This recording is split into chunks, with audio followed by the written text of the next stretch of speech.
I'm surrounded by idiots. And on that note, I love these guys, and we're doing a show together. Welcome back to yet another fantabulous, epic, scrumptious, delectable, carbonated, fattening, so to speak, episode. Evan Mead signing in. Lyle Groninger signing up. Cody Mack signing out. Oh, bye. Don't let the door hit you on the way out. Okay. That popped.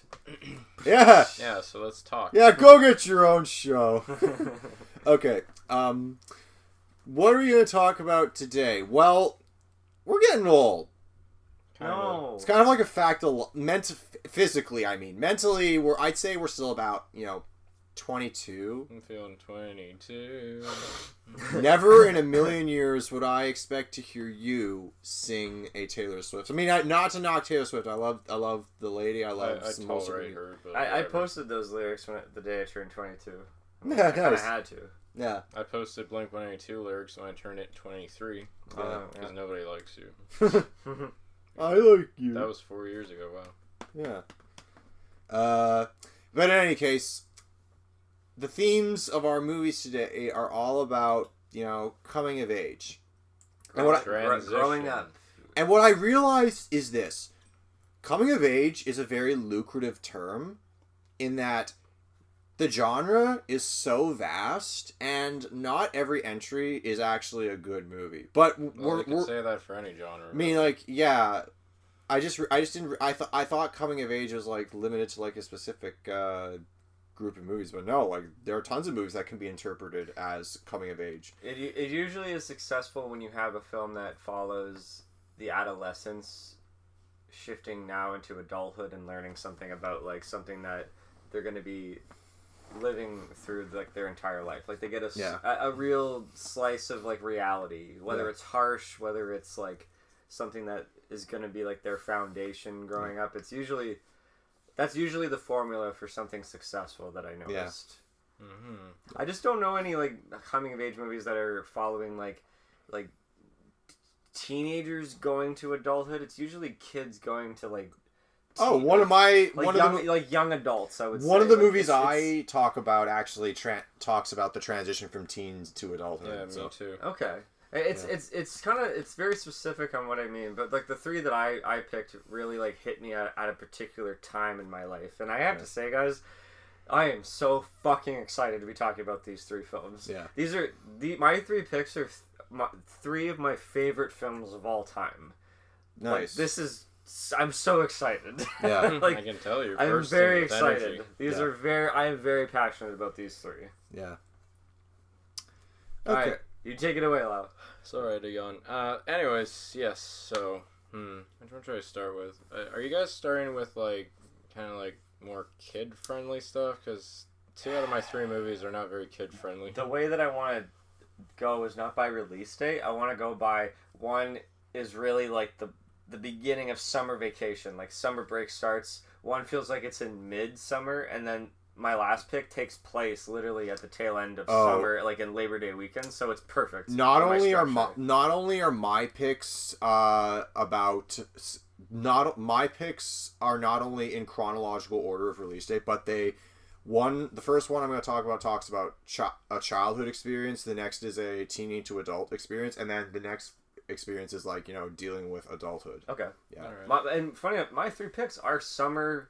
Mandatory to watch in the summertime coming of age films. Only one of my picks is actually a summer movie. Mandatory to watch these 3. Yeah. I don't think any of my 3 have anything to do with school. If anything, they kind of talk about rough upbringings and stuff like that. Yeah. So, first one. Yeah. Dig it up, dig it. Dig it up, yeah. Dig it up, dig it.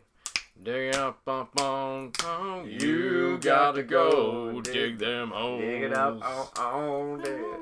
So holes. Great fucking choice. This was a runner-up for me personally. Yeah. Actually. I rewatched this. I think just within this year, and I gotta say, of all the things I grew up with, this movie's held up pretty good.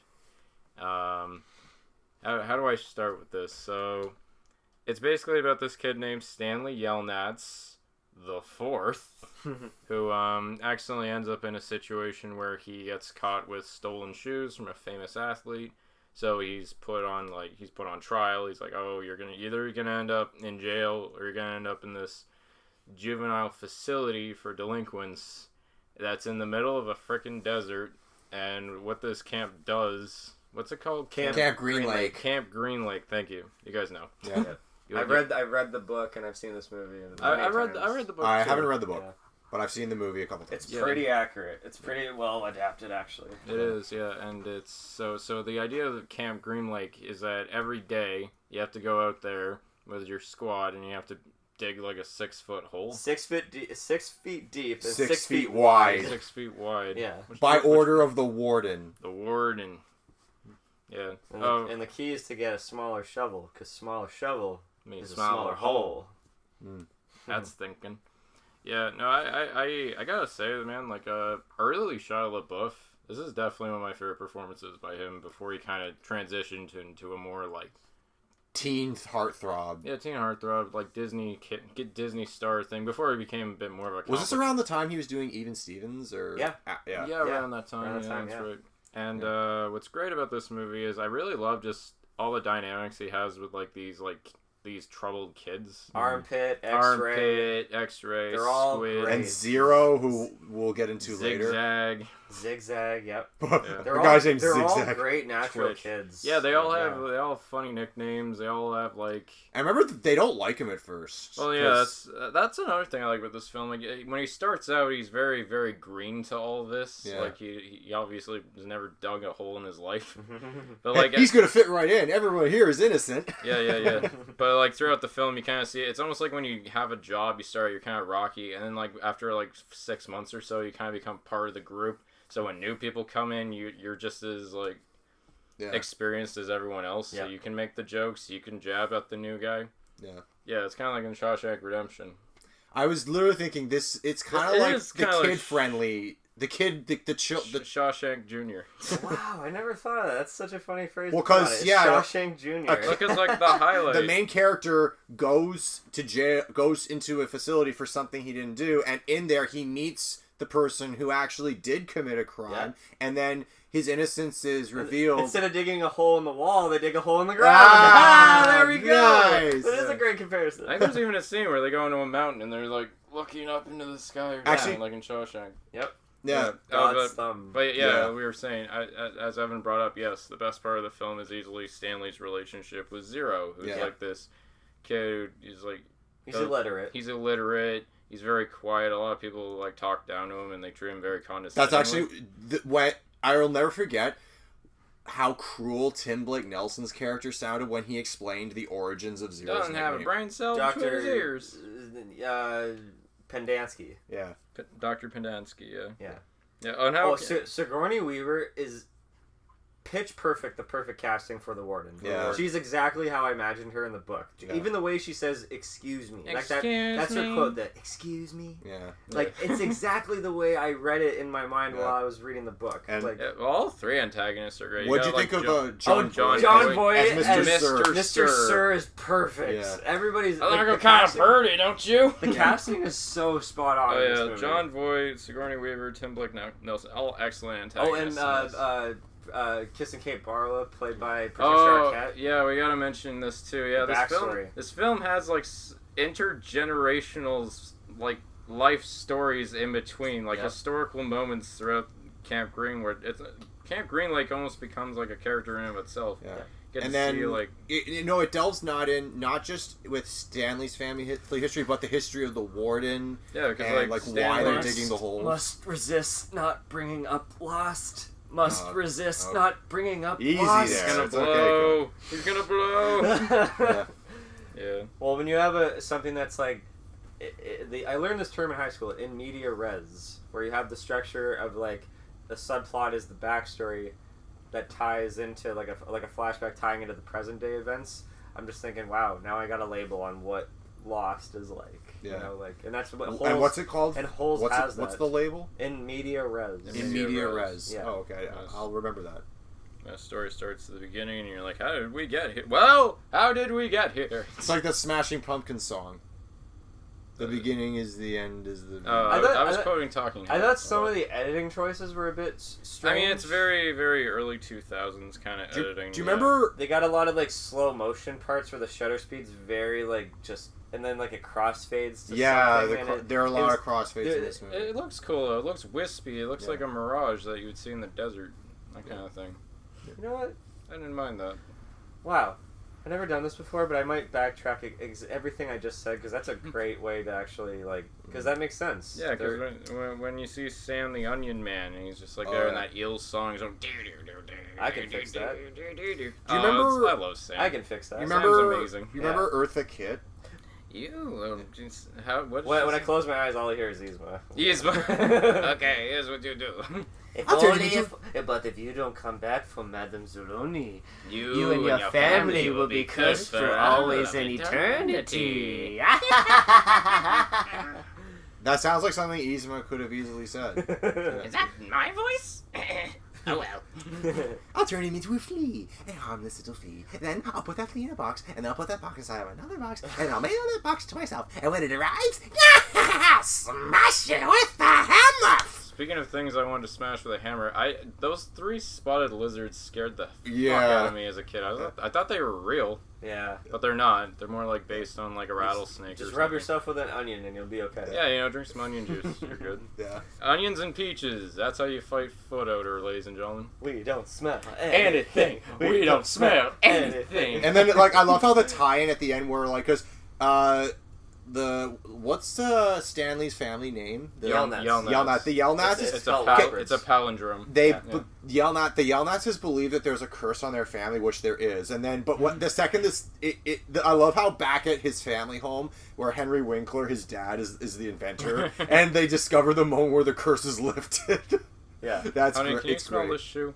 Because I mean, it's the film is so great at like the theme about destiny and about like it's not nothing is about coincidence. It's about fate. Yeah, exactly. It's that again lost. I can't talk. I'm just gonna compulse. Oh god. Yeah. Can't talk about it. My final thoughts is that it's just like a very strong family film. It has some moments where it's like I feel really much for these characters. This adventure is really interesting. Yeah. I think the situation itself is highly unique. Like you don't see too many movies about juvenile detention camps or anything like that. No. And it's almost like it's almost like a prison for like juniors basically. Well, that's like Shawshank Jr. So Shawshank Jr. That's a perfect letterbox review. Yeah. And like I don't know, everything about it stuck with me, and even looking back on it, I still think of it really fondly. And I kind of want to watch it again now. Me too. Yeah. It's one of my favorite like feel good kind of summer movies. Yeah. Yeah. That's right. Yeah, it does take place in the summer, doesn't and it? It's got that song from one of your favorite albums, Cody, like sometime. Moby. Sometime. Yeah, Moby. Soundtrack's so good. Yeah, the soundtrack's really solid in this. All right. Well, I'm filling in the hole and moving into the next. Who's next? Cody, are you next? He's next. Yeah. So we're going all the way back to the last day of school of 1976. Yeah. And I'm talking about Richard Linklater's Dazed and Confused. Was that song? That song is that? It opens the movie. That's a '70s song, right? Hell yeah. That's an Aerosmith song. The Last Day of School of 1976. I always associate Aerosmith with more of 80s sound, but whatever. They were around. They lasted. They lasted like 70s, 80s, and 90s. Yeah. Sure. So Dazed and Confused, 1993, directed by Richard Linklater, and it's about just Dick Link. It is the greatest hangout movie of all time. Okay, Tarantino. Might quite possibly be the greatest hangout movie of all time. I think I mentioned this before when I was talking about the soundtrack of this film in one of our previous podcasts. I was about to say Pop Docs podcasts. That every time I watch this film, it really does feel like I'm with these friends again. Like it really does have like this vibe, like you're with like friends all over again. And the vibe of it is like so strong, and I almost feel like interconnected with these people because everything feels so fucking natural and so real. Yeah. It's literally there's not really a plot to it other than just like it's the last day of school and they're just trying to like have some fun. It's like the people that are in high school that are seniors, and then there's the freshmen that are trying to like fit in, but it kind of juggles around all these dynamics, and you can just picture yourself like I have a question.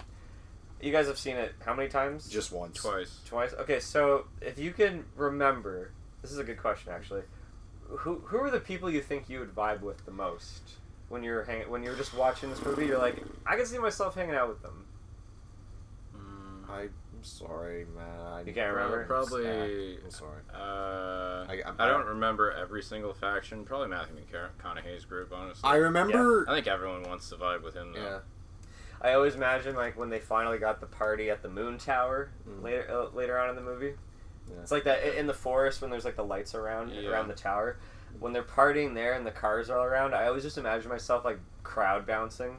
Like first I hang out with like Tony and Cynthia and Mike. They're the kind of like nerdy guys that talk about politics, and I'd bounce to them and be like, "Hey, how's it going, guys? Oh yeah, about the news today. You know, talking to them about that." And then this when is I get 73, right? 76. Oh yeah. There would have been a presidential election that year. That's why. And they talk about that in the movie. They were talking about Gerald Ford, and then one of them just like, "Oh, who cares about Gerald Ford? He's out of here this fall." And they were right because Jimmy Carter beat him in real life. Yeah. It's like I imagine hanging out with them. I'd be like, all right, have a good one, guys. I go hang out with like Pink and Dawn and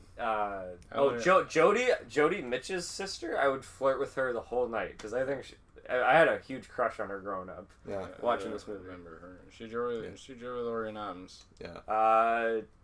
No, that was Simone. That was Pink's girlfriend. Okay. The one that was jealous of Jody. Yeah. See, I know all these characters. I don't front know to back. many of these characters. Well, guys, okay, this is a really big point. I think I said this. Is... I think I said this when I was talking about the soundtrack, which, by the way, fucking kicks ass, and it's the greatest soundtrack of all time. But there was a period in my life where like my day was this. Like I think in grade 6 or 7, my schedule was this. I wake up, I have breakfast, I go to school and have lunch, I go home, I eat dinner, I watch Dazed and Confused, and I go to bed. And then that was that for like literally 2 weeks. You watch the movie back to back every day. Every day. I used to do that with you every day. Dude, I literally, I think at this point, I looked at I saw me as Mitch a bit of like an outsider, a bit like someone who wants to fit in, but I'm kind of awkward. Yeah. But I also felt like people like Dawn and Pink were so mature and endearing, and Melvin. You know, even though they were kind of rough around the edges with the whole paddling stuff that was happening, like I felt like they were still just like, we're just like fucking with you, man. Yeah. We don't mean anything personally.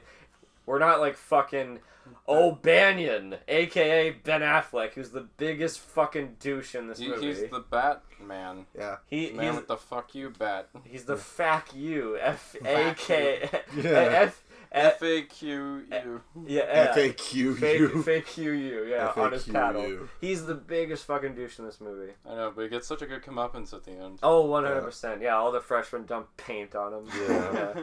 And then he just goes on a rant. But what I love about this movie is that, like, everything, there's so many long shots of just people just hanging out, and they're just, like, just shooting the shit, and just, everything feels... like, it's just this own fucking entity. Like, that's just Richard Linklater's films, which I think we'll talk about soon with one of Evan's picks. Yeah. But, like, I think this feels like one of the most natural movies that I've ever seen. Yeah.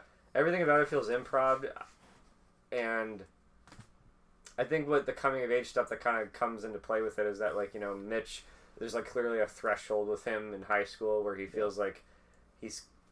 in one day, because the whole thing takes place in one day, he goes from being like this timid, awkward kind of kid to just, he came out with a date. Yeah. He came out drinking and smoking with the big kids that, you know, were very welcoming.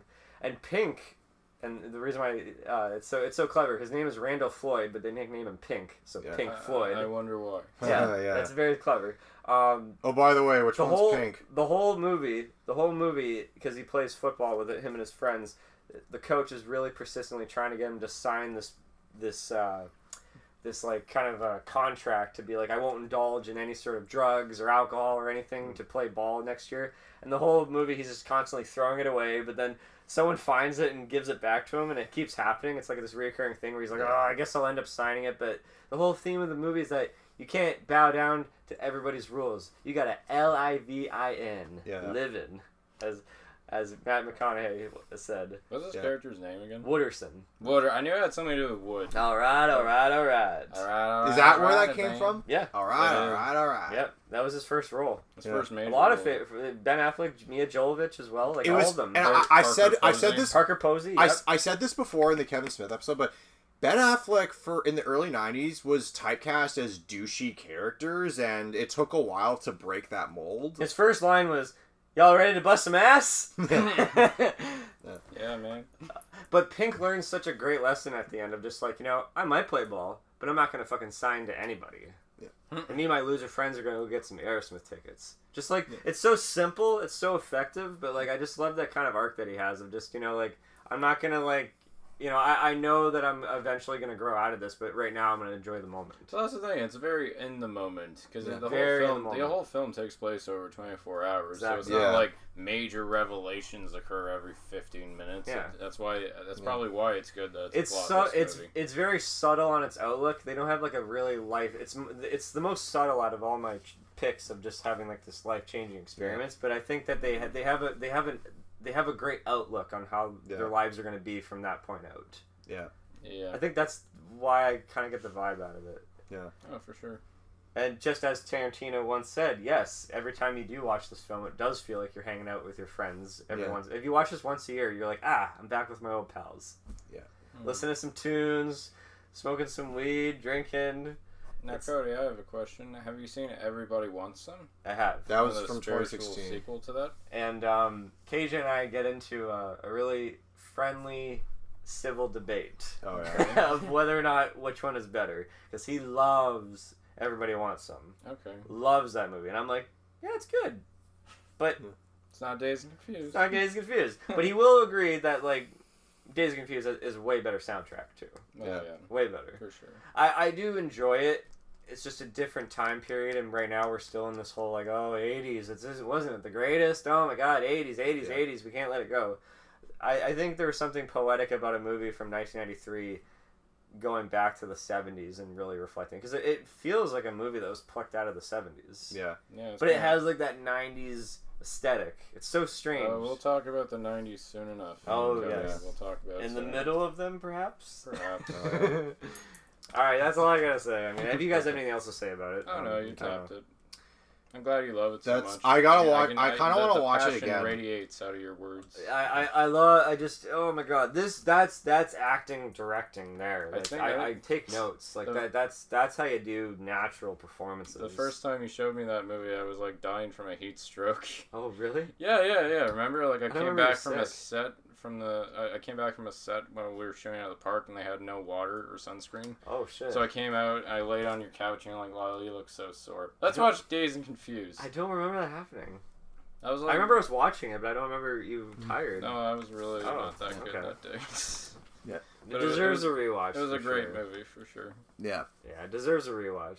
Yeah, I like I said, I want to revisit it again with your thoughts in mind, because the first time I watched it, I was just can I be honest, like I didn't dislike it. I was just like, I need to probably see this again to understand its appeal, because I'm like, I took it in knowing nothing about it. I'm like, it's a movie. Yeah, I like it for sure, and maybe I'll watch it again and get a bit more out of it. But I've seen it twice at least. I think you just have to be in the right mindset to just surrender yourself to sort of the world that it's in. Yeah. Would you where you say feel like you're a part of it? Would you say it's better to watch with a group or by yourself? I mean, I watched it by myself and I thoroughly enjoyed it back then. I mean, it could work for either or. I think it works to have a bowl with it. Then next time we watch it, I'll... As I grew up and, like, I didn't start, like, indulging in that until I was about 23, 24, but watching it high, it's a different experience, I'll say that. I get it. Yeah, now you get it. Sober or on weed, it's a great film, no matter what, actually. Oh, of course. It's its own thing. Yeah. I have a question. Would you rather get paddled in the ass, or would you rather get a bunch of, like, fucking ketchup and mustard and powder squirted and thrown all over you? Probably... I feel like some people might get a little bit into the paddling. And to rinse yourself down after all that, you gotta go through a car wash in the back of a truck. Now that sounds fun. Okay. I'm doing that. That's what I'm doing. Well, the ladies had it pretty easy back then. So all the fellas had it pretty hard. wow. Yeah, I did that in high school. I got sprayed with ketchup. Really? Okay. You got an initiation? Yeah, and then we all jumped in a mud pit. Oh, wow. Yeah. And I was the only boy in the locker room who kept his underwear on in the showers. Fascinating. Wow. They were M&M boxers. Yeah. I thought that was its own thing of its time, and then that went away. Even at the gone time, now. they were questioning, like, I love how society just totally accepts this. Yeah. Yeah. Oh. Yeah, it was fun though. Oh, there's so many really great little vignettes and moments in it. Oh Yeah. yeah, for sure. Do you feel like this could like I'm surprised you haven't done like a pop talk on this, like an old style pop talk where you just like recount the whole intricate plot and all the characters. Intricate. It would probably take 4 hours to do. It would take a while. I'd have to dissect every little moment because I rewatched this. When I said I rewatched it a lot, I would rewatch it, but focus on another character in the frame. Yeah. I studied these fucking characters. Yeah. Like I know their personalities. Like I said, I know who I gel with, and I know who I wouldn't gel with. I'm obsessed with this fucking movie. Yeah. Okay. So if we're going to you said how I have a Richard Linklater pick. Well, that's coming up right now. Yeah. And Let's do it. Yeah. Okay, guys. That was synonymous. So put your hands over your hearts. I pledge allegiance I pledge allegiance to the band to the band of Mr. Schneebly. of Mr. Schneebly. And will not fight him And will not fight him for creative control. for creative control. And will defer to him on all and any interests related to the musical direction of the band. And Sounds good. Yeah, that's great. That's great. Let's play. Let's get rocking! Let's rock! Of the band. School of motherfucking rock. School of Rock. Okay, This is a why is solid this? movie. Okay, why is this a coming of age story? Initially, I was like, does this qualify? Yes, it does. It does. Because you have Jack Black's character, Dewey Finn, aka Mr. Schneebly, because he fucking stole his roommate's identity and didn't go to jail for it. No. And He takes his place as a substitute teacher. yeah. And he's looking for a band, and he's like, hey, these kids can play. Well, it's a little more. So basically, Yeah. like the movie opens up with him acting like a man-child rock star. It's clear that he's clearly in either his late 20s or early 30s. Yeah. And like the movie, I love this. I love the way this movie opens because like I have seen that type of shit firsthand, like with like a guy like at a local like dive bar just doing a rock show. He's this overzealous like lunatic is so into it. He acts like he's like performing for millions of people when he's really Didn't you performing. say you were in a band? That Yeah. someone I was had, in a like band. that? Yeah, I was Every- in a band like that. and every- it's very annoying. And every single time like I watch this movie, I'm like, hey Lyle, it's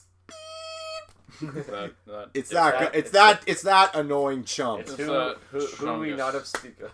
Yeah.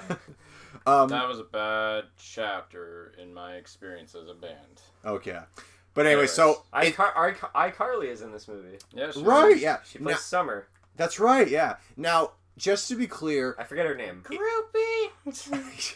yeah, so anyways, Hey, Groove. what I like about this movie is not only is it a coming of age movie for the kids he teaches, it's a coming of age story for him because he realizes that his character arc is he used to make rock and roll all about himself, but once he learns what it means, the kids teach him what it means to actually be in a band because all these kids that he teaches, they're so diverse. Like you want to talk about how diversity like what wasn't really focused on back then. This is so diverse. Like you have Billy, yes. That's a very prime example. Lawrence. And so subtle Lawrence. and so subtle too. Yeah. Like Owen Lawrence, yeah. I love Lawrence. He's the pianist, right? Yeah. Like, I'm not cool enough. People in bands are cool. I'm not cool. Lawrence reminds me of my guitarist from my band. Yeah. Zonghan. And then there's Tamika, who is not only overweight, but yeah. She has the amazing voice. Yeah, no, she has the pipes of Aretha Franklin. Yeah. Yeah. No, she was I love right away when he was like, wow, you have an incredible voice. Here, listen to Dark Side of the Moon. The Great Gig in the Sky. Yeah. I'm like, that's perfect. Oh, and by the way, you want to talk about a killer soundtrack?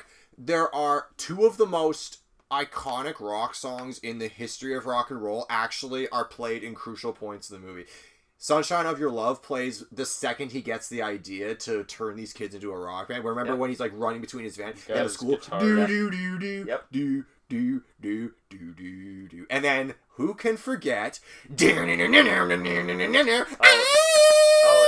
Song, yeah. And that was his story. I learned on the DVD extras of this movie that Hammer of the Gods. Can we not talk about Hammer of the Gods? I just watched Thor: Love and Thunder last night. Oh no! Please, No. that movie. Hey, this movie can eat my hammer. Fuck. Who the hell wrote that line? So Yeah. I think Zach, the guitarist, really reminds me of Mitch from Dazed and Confused. Yeah. Where I think Linklater sometimes he's clearly hiring like stunt actors. Like they're probably not. He's probably like, you fit so well playing like this awkward character because you are just probably naturally awkward in real life. Because you really look at it and they're not like great actors, but they're great playing. They're naturalism. The naturalism of them playing someone very quiet and awkward is there, but you can't see them playing any other role. Well, I mean, even the kid from Boyhood, same idea. Yeah. Like, you're so great in this sort of context of this performance, but I can't see you playing anybody else. Which is really sad because the only child, iCarly, was the only child actor that actually had a career prowess, who came aboard this cast. But and guys, Freddie Jones. Oh man, well the kid played him really well. He was an actual drummer, but he passed away. And some of the cast members for this movie, their lives took dark turns. Like Zach, he got busted robbing a guitar shop. Well, that's not hardcore. That's not hardcore. No. I think the best. Everybody's made that joke. I'm not claiming it.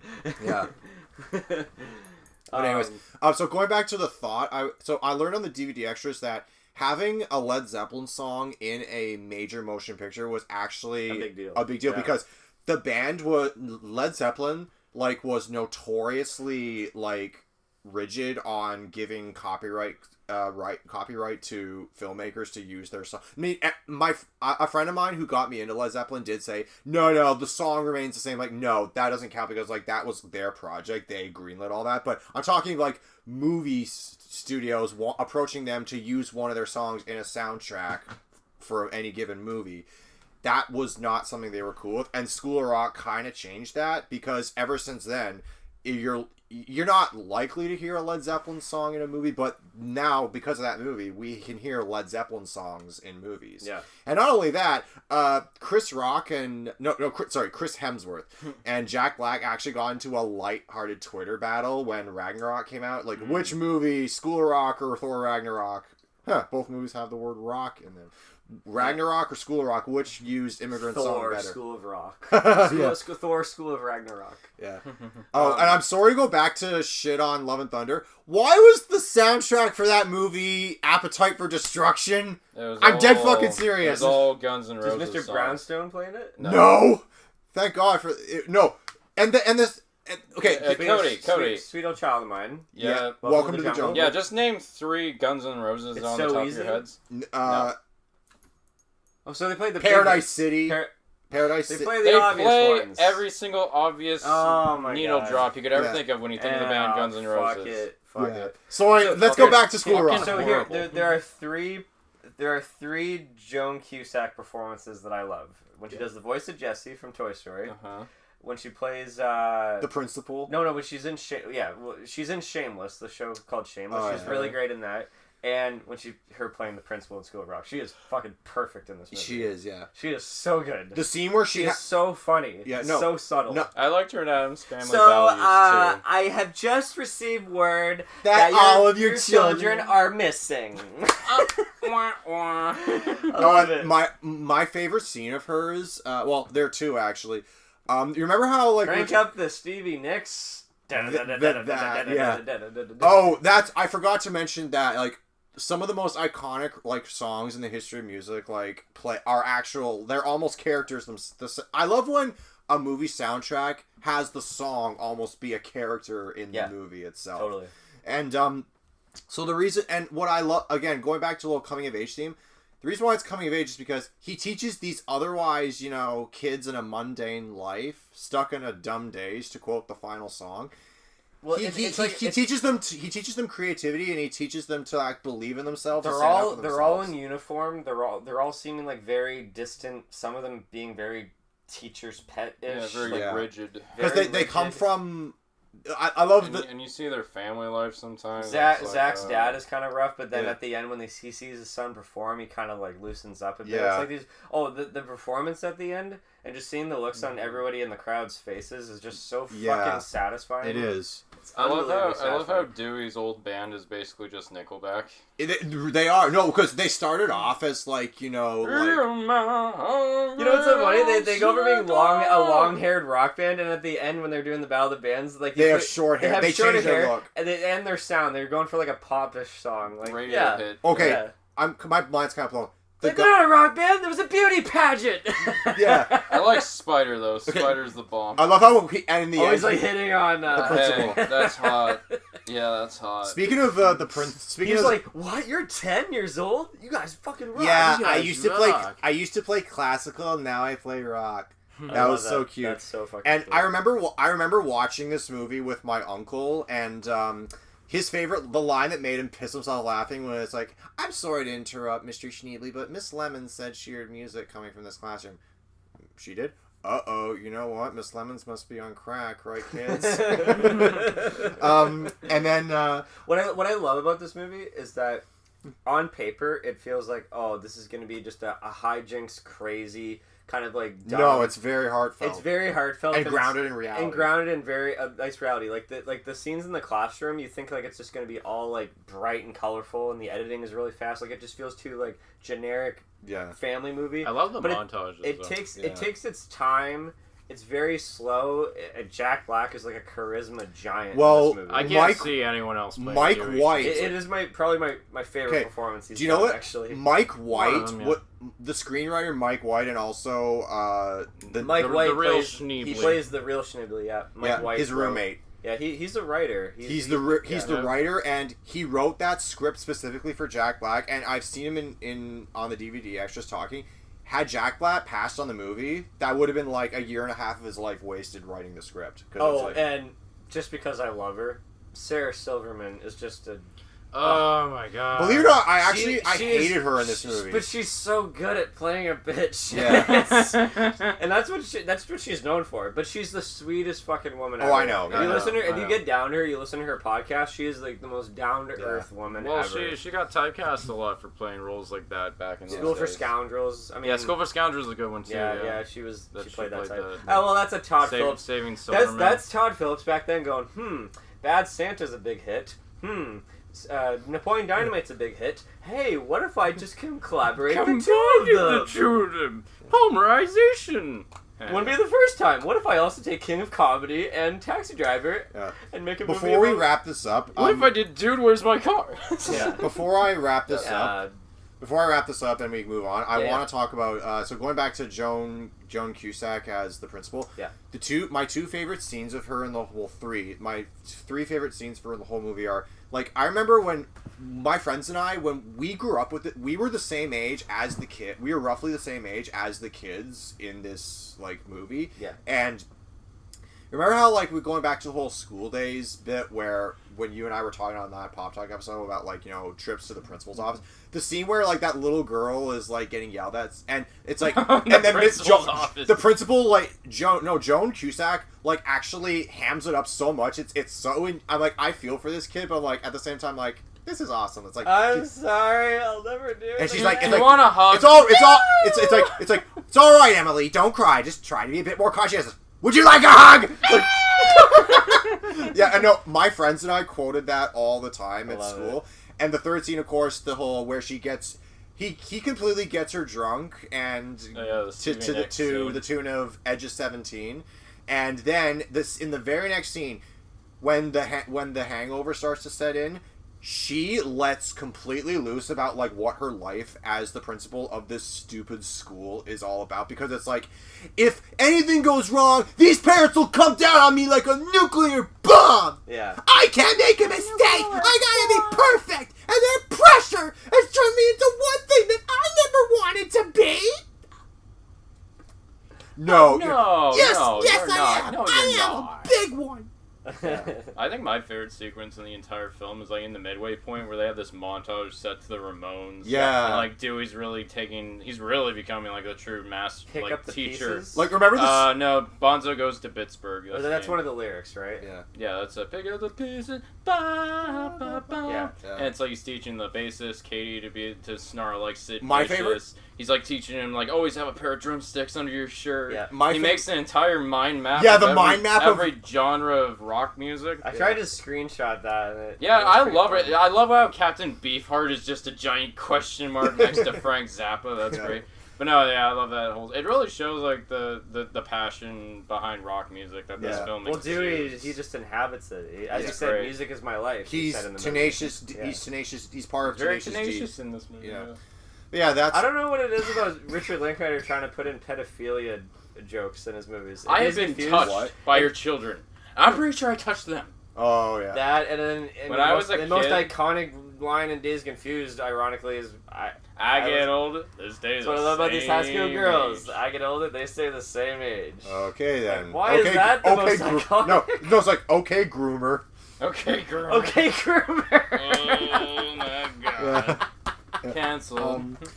Yeah, good, that's but good. anyways, I like that. But yeah, there's also so See, when I was a kid, when I heard Dewey say that, I'm like, oh, he didn't mean it that way. Man, it's like when you're an adult and you have all these kids that you have to take a look after. You're like, yeah, we already don't like you. We don't trust you at all. Well, the parents, after he says those words, the parents looked utterly disgusted, for not just for that. And he just runs the fuck away. Well, yeah, so...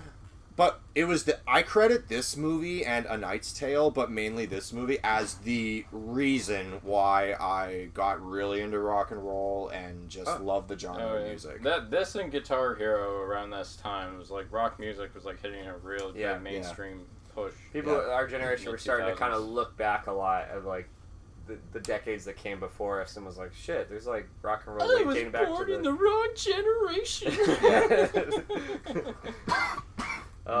Yeah, that's a good one. I watch that movie every once in a while. Like, it's not one of my favorites, but it's very accessible. It's very, like, I can recommend it to anybody. Yeah, it's definitely one. It's not dumb. It's very, that's what I mean. No. Like, on paper, I can see this. It's one of those movies that I can see it with a couple of tweaks. You can make this even worse, and it'd still be passable. Mm. But you don't want to make movies passable. No. You want to make it, like, unique. Yeah. All right, I guess that leaves me next. Yes. Round 2. All right. So this one I'm aware of. I don't think either. Evan, I know you kind of sat with me the last time I watched it, but Cody, you haven't seen this one. No. Okay. So you mentioned Bad Santa. Terry Zwigoff. He's the same director. Same director who went on to make this film. Actually, no, he made this before, I believe. But what if I told you that the guy who made Bad Santa in the documentary for Crumb made one of the most real, mildly uncomfortable, incredibly awkward coming-of-age stories based on one of the most highly acclaimed graphic novels of all time by Daniel Clowes. I'm, of course, talking about Ghost World.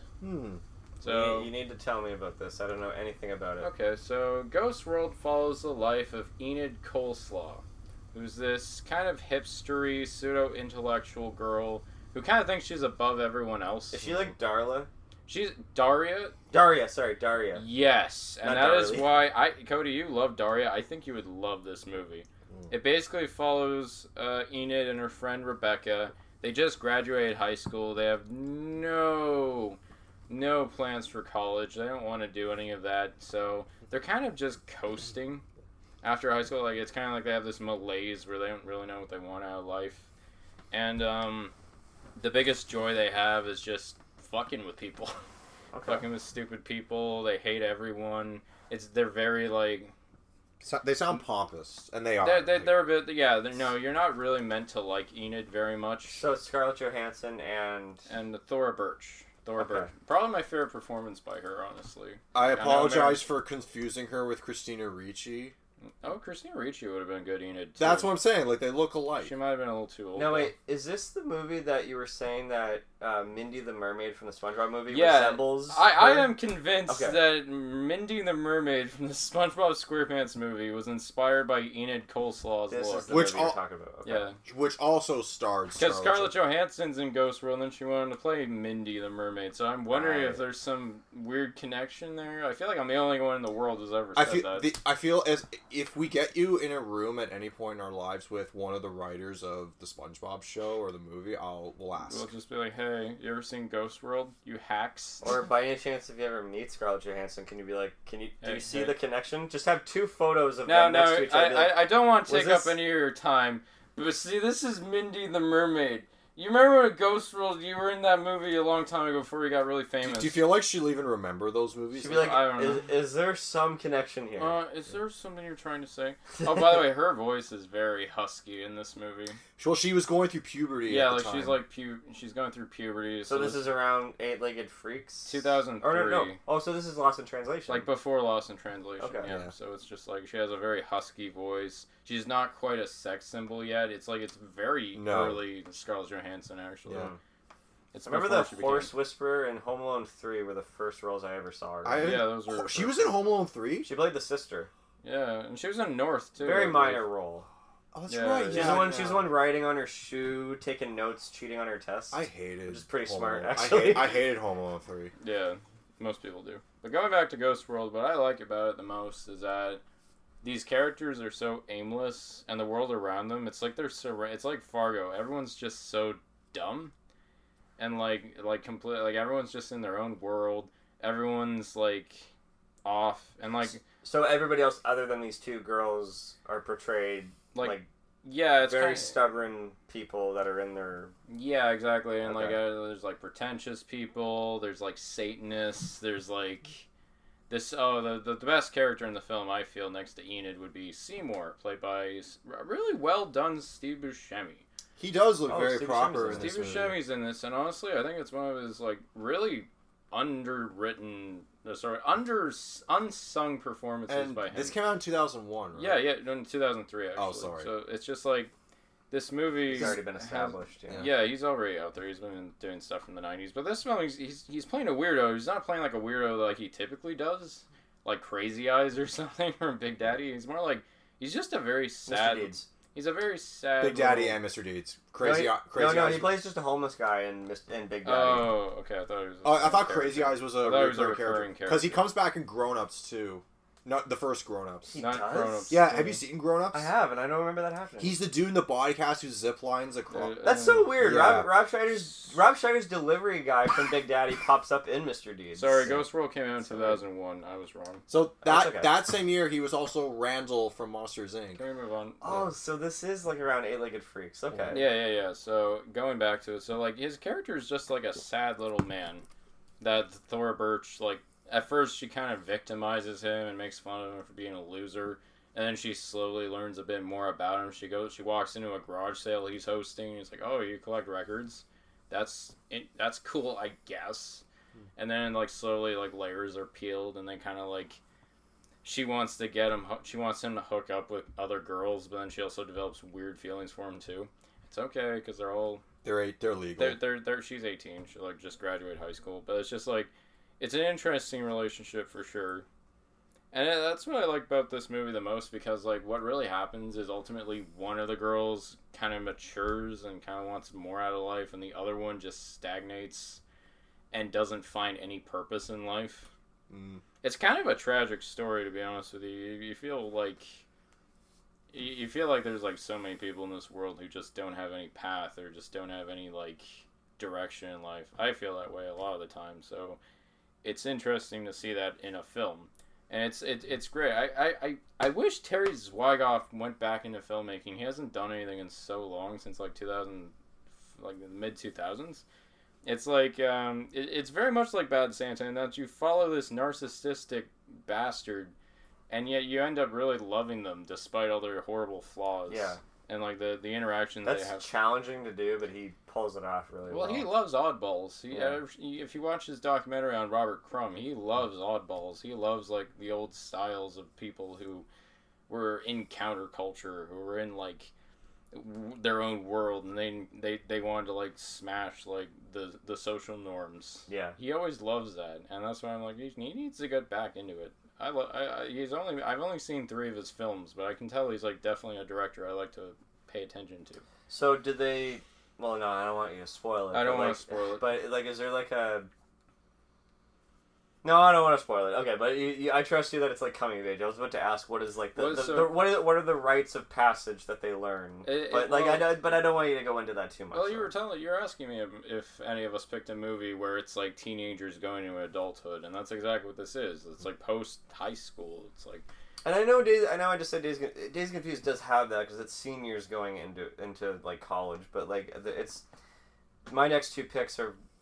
I don't know, when I hear coming of age, I just for some reason gravitate towards like young adults themed. Well, that's what this is. Yeah. And it's very young adult. Yeah.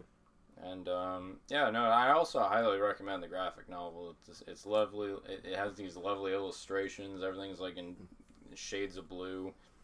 It's a little deviant from the movie. The movie has a different ending, but essentially the same themes are present. So yes, if Cody, I think you'd very much like Ghost World. If you're a huge fan of Daria, you're gonna find a lot of similarities. Not saying one's inspired by the other, but I mean, I don't love Daria. I've only seen like just a little handful of episodes, and I do like her as a character. Mm-hmm. But if it's the same like kind of vibe as Bad Santa, then yeah, I think I'll definitely get into this. Well, because this guy Terry Zwigoff, I've hit Bad Santa and the first half of Ghost World are the only things I've seen by him. So like I can kind of tell that he's good at directing and like does he write too or? Yeah, he took part in the script. He actually got Daniel Close He's good at directing like cynical like people with like no cynicism. So the one bad mistake that he made is he really pushed on wanting the theatrical cut of Bad Santa to be the norm when Bad Santa should be Bad Santa. Like that's the definitive one. Yeah. Okay, I haven't seen the theatrical cut of Bad Santa, so I don't know. It's no, you don't need to. The theatrical is not that good. It cuts down stuff. Oh, yeah. Like the opening narration is gone. He just didn't want that in there. It's like, oh no, you need like his cynical narration to establish your movie. You know, like, there's just like little things that you can almost feel like it's like you know how Judd Apatow always makes extended cuts of his already overly long films. It's like you can look at it as like that. You know, Badder Santa is Bad Santa. On that's how I see it. Judd Apatow he's gonna come up again in a few minutes, but the thing is like I remember I've seen a couple of cuts for his movies. One example is 40-year-old Virgin. I saw the extended cut first, and then I grabbed the DVD during a going out of business sale for a store I used to work at. But when I saw the theatrical cut of 40-year-old Virgin, I'm like, it's more cohesive. The extended cut of a Judd Apatow film, he just adds more jokes, and sometimes the jokes just go on longer than they need to. But I that's fine. Every time I watch like a Judd Apatow movie, I can tell where the scene should end, but he lets his actors improv and play out just for an extra like 30 seconds, just because it's like a different vibe, it's a different world. Yeah. So I'm fine with that. But yeah. All right. I'm gonna. That's already on my watch list. Ghost World. I'm gonna watch that soon. I'm eager to see what you think of it. Yeah. All right. So my next pick is going with the theme. We're kind of in the middle of summer now. You know, it's not the end of June anymore. We're in the middle of the summer. This is such a delightful film, and we all watched this the other night. It's from 1993. Yes. 2 movies from the year I was born. I love it. Nice. Talking about David Mickey Evans' The Sandlot. The Sandlot is just a wonderful little exaggerated, like, funny movie where it's kind of, I mean, when people ask, well, what's it about? I'll just say, okay, it's just about, you know, like 9 of these kids are in this, like, ball sandlot playing baseball just all day around, and then they hit a very valuable baseball signed by, like, the greatest baseball player who ever lived, Babe Ruth. Yeah. Over a fence that's apparently inhabited The Great by Bambino. The Great Bambino! Yeah. I didn't know that. Okay. Full disclosure, I just saw The Sandlot for the first time literally 2 nights ago, so it's fresh in my mind. I didn't know. I knew who Babe Ruth was, but I didn't know that his nickname was the Great Benny. So you're kind of like Smalls. Yeah. Yeah, I would say so. Yeah. Because they hit this valuable baseball over the fence, and it's apparently inhabited by like a giant Godzilla dog. That's just they call it the Beast. Yeah. And the whole you can say like that they just have to get the ball back, but that doesn't come way into play till later on in the movie. But what we have at first is like we follow Smalls, Scotty Smalls. He moved into the neighborhood with him and his mom and is now his stepbrother that he's trying to get used to calling dad and all that, which is something I relate to very much. Oh yeah. Getting tongue tied and going Steve or dad Steve, like it's something I still struggle with today sometimes. So very relatable and nice touch actually. Me personally, I never called my stepdad dad. I mean, it wasn't like a personal thing. Like I loved him. Yeah. And I still love him. I But still don't feel comfortable calling like my dad's girlfriend mom or anything. It's just you get tied with it sometimes. It's fine. But yeah, he moves into town. He has no friends, and then like the leader of this gang that play baseball, Benny, just politely invites him in. Well, play with us, and all the kids are like, "Oh no, he can't even throw. He can't even hit a ball. Can't catch." He literally either underthrows a baseball or overthrows, or he'll run over. And hand it to you. Like it's like my God, he cannot. He's there's no running in baseball. Wrong movie. Sorry, wrong line. Oh well, I mean, yeah, that's a nice connection actually. Yeah. Oh, they said there's no crying. There's no running. There's no running in baseball. Well, there is running. Well, no, there's no handing in no, there's no handing in baseball. There's no handing off in baseball. Yeah. Yeah. But eventually, like Benny really sees a lot of potential in Smalls, and just like Benny's says, the best boy. you gotta stop overthinking. You gotta be confident. You just have to have fun. Yeah. And just when you throw a ball, imagine you're throwing like a paper route. Like when your arm gets to a certain point, let go. And it's so true, actually. That's actually a really proper way on learning how to throw. And then when he catches it, it's like this triumphant moment, and they all welcome him in.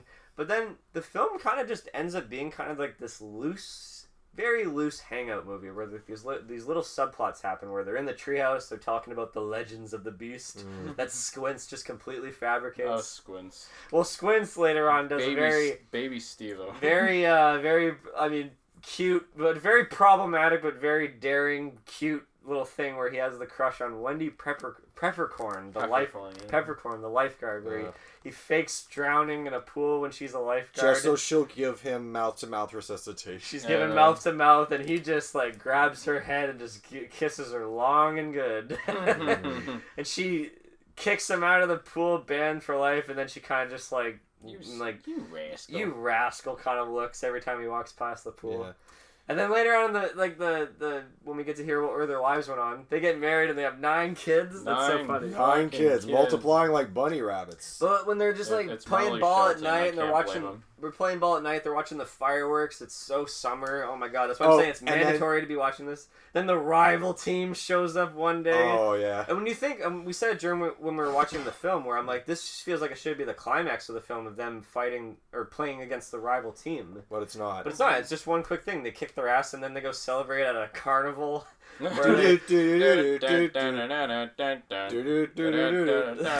Herman approves on that song. See, that's the thing. When I first heard of this movie, I thought it was just about like a baseball game or something, but it's not. Big Lebowski vibes. I know, it's like Big Lebowski. I thought Big Lebowski was about this big bowling game, like Kingpin or something. But it's like it's just a hangout. It's like it's the sport is just like the sport is a backdrop. It's set dressing basically. Yeah. Exactly. The sport is a backdrop. No. But then it gets back on track where now they have to come up with these very elaborate ways to get the ball back from over the fence, and it's just like it's very Home Alone. When we were watching it, I was saying like all the elaborate stuff that they were trying to do with the vacuum and the erector set and all that stuff like that. It feels very Home Alone, but it's very funny and very entertaining. Yeah. But what I love about the coming of age stuff is just like the dog, the Beast, is like a metaphor of like facing your fears. Like you're thinking this thing is just like this huge thing that you can't like get past. Yeah. But when you come face to face with your fears, you're like, oh, it's just a dog. Like it's not as big as I was expecting it to be. Like it's very on the nose, but it's very effective on how obvious it is. What does it remind me of? It's kind of like a mix between Rugrats and Recess, where like the kids kind of act like. Why do you think I love this so much? I know. It's like two of your favorite things. It's in the fucking same blood as. But it's like the kids feel like a unit, and they all have their own little thing. But then you have like moments of high exaggeration that would come from the perspective of a child. Yep. Not so much an adult. Exactly. So it's like you're on the inside looking out. Oh, side note: Rugrats is now on Paramount Plus. Oh. And also all the seasons of SpongeBob. Oh, okay. Including the first 3. So I recommend. I was very happy to see that. That's cool. I was gonna say. Oh, then James Earl Jones pops up at the end. Can we just talk on that note? Can we talk about the adult actors? Because it's got Karen Allen as his mom, Dennis Leary as a stepdad, and James Earl Jones as the old man. Yeah, the old man. They think he's the scariest guy ever, when really he's the nicest guy ever. Oh, so like exactly like Home Alone. Yeah, exactly. Yeah. Well, it's but I think the kids learned very valuable lessons. Do you remember what we were kind of, as great as this movie is, we were nitpicking it for taking from Home Alone, like, because it's like a lot of kids. Oh yeah, because they have to, when they retrieve the ball, they use several different methods that get more and more complex as it goes on. Yeah. Well, I mean, it is 20th Century Fox. There's definitely an executive out there going, "Okay, David Mickey Evans, this is a great script, but gotta make it a little bit like Home Alone, just because it was successful." They gotta have gizmos, and they gotta get traps and stuff. I wouldn't be surprised if that was a discussion going on during fun. I love all that shit. Oh no, it's very fun when they when that vacuum gets kinked and it's gonna explode and they're all jumping out of the treehouse.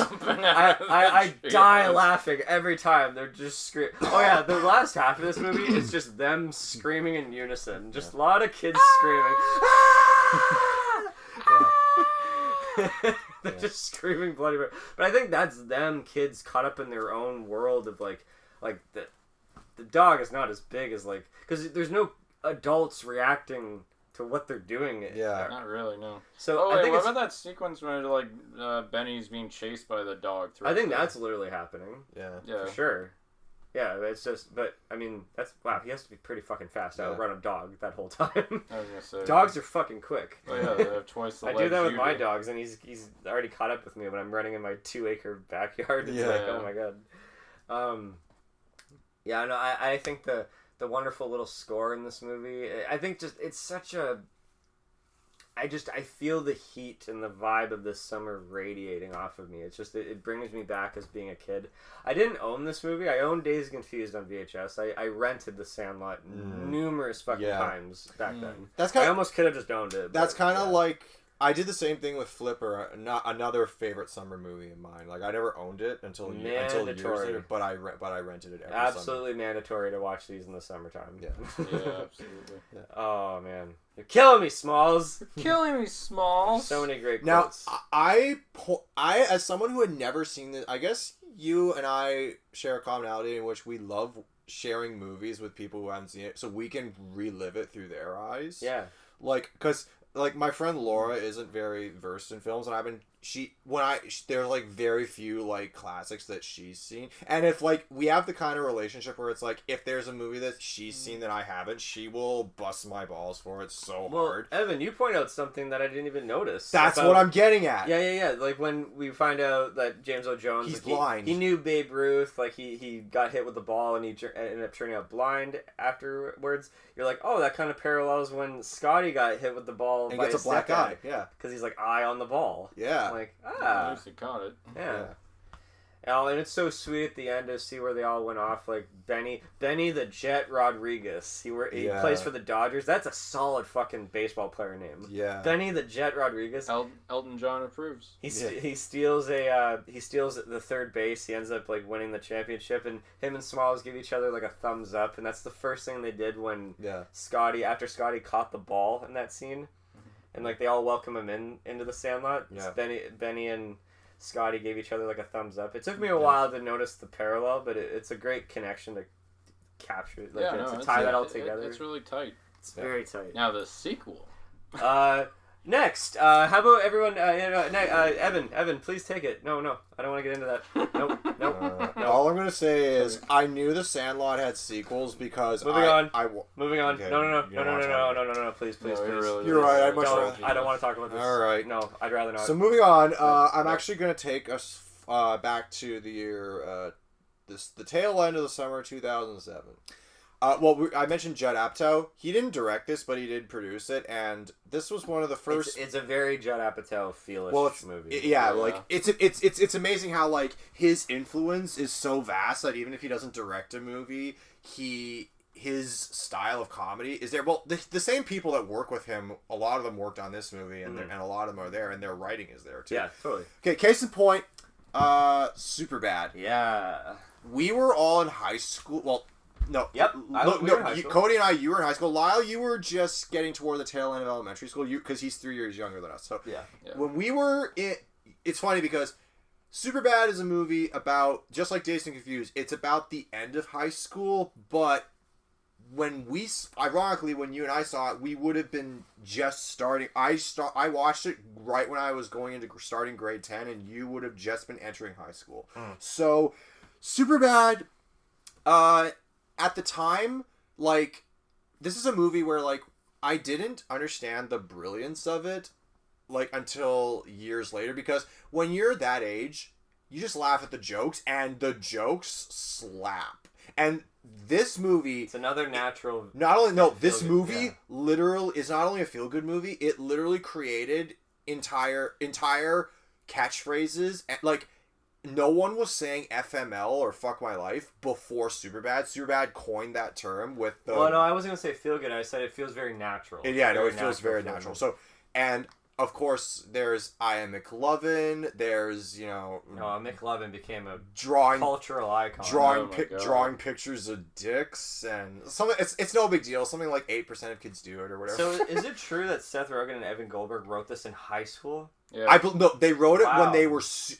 I think they wrote it in middle school. They were like 13, 14. Wow. And I can feel it because that was in the 70s, and this They had movie... to have modernized it. No, obviously they did, but there's a reason the whole soundtrack is stuff from the 70s. Oh, totally, yeah. And, I mean, doesn't it open with, like, the Columbia Pictures? Like, it does, like yeah. An old... It opens with the old Columbia Pictures. Yeah.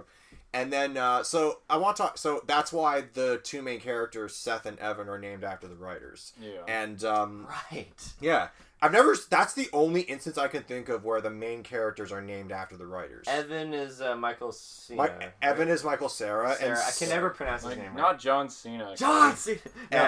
Hey, you can't see him.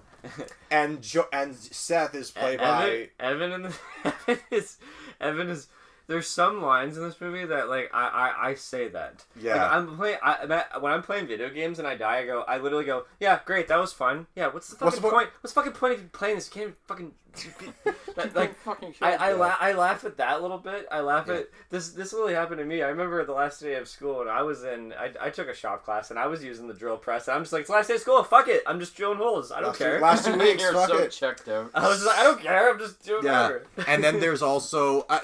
now let's get to the real cream or just his response after hearing the whole drawing dick story. That's super messed up. He's like, super gay. That's like, I don't even know, man. That's just like super messed up. That's super messed up, man. Super gay. I sometimes go when someone tells me a story and I have no idea how to respond. I just go, man, I don't know, man. That's just so messed up. And then yeah, I love his reaction. I don't have much to say. I think I've only seen this movie once.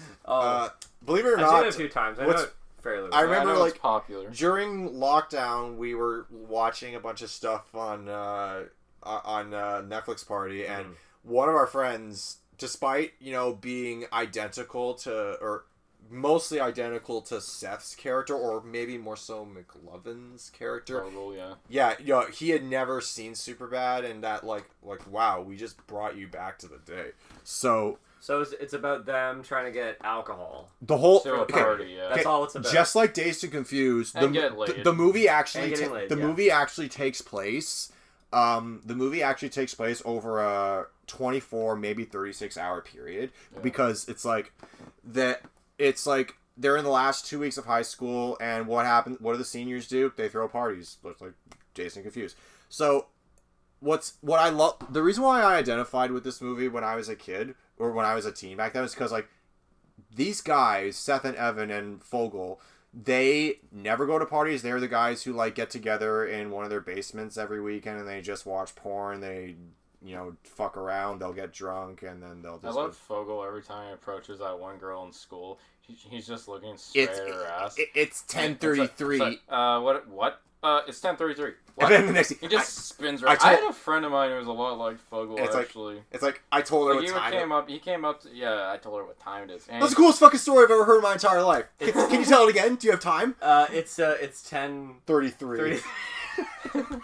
I miss Christopher Mintz-Plasse, dude. Yeah. He was everywhere in like the late role models. Yeah. Kick ass. Yeah. Now, How to Train Your Dragon. Can I also shed some light on something a little weird about this?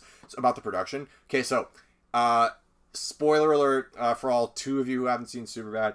He is the only character who actually successfully gets laid. He technically... I say technically, I don't know successfully. Well, he got it in. He gets it in. He's the only guy out of these three who gets it in. Oh my god. Yeah, we get it. Oh my god. I got a boner.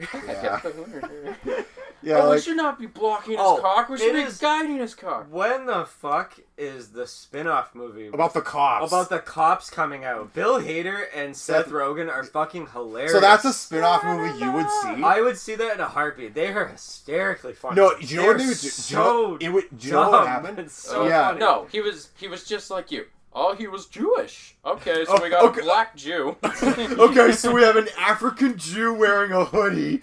No, you don't.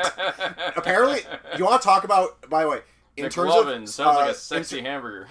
By the way, my friend, I remember seeing that in the theater with my friend, and we were seeing, the sexy hamburger line was in the TV spots. It was on the TV It didn't make it into the movie! It didn't even make it into the extended cut of the movie! I don't know why, it was so much better than the other one. Like, I know! The Irish R&B singer? Yes, thing? no, That's like, lame. it's like, so it's just McLovin. That's badass. I mean, a lot of people have weird names nowadays. You know? I arrested a man lady the other day that's legally named Fuck. I think it was Vietnamese with a PH, but still pretty shocking to see on a license. And the whole Panama scene where they torch the cop car. Get some, motherfucker!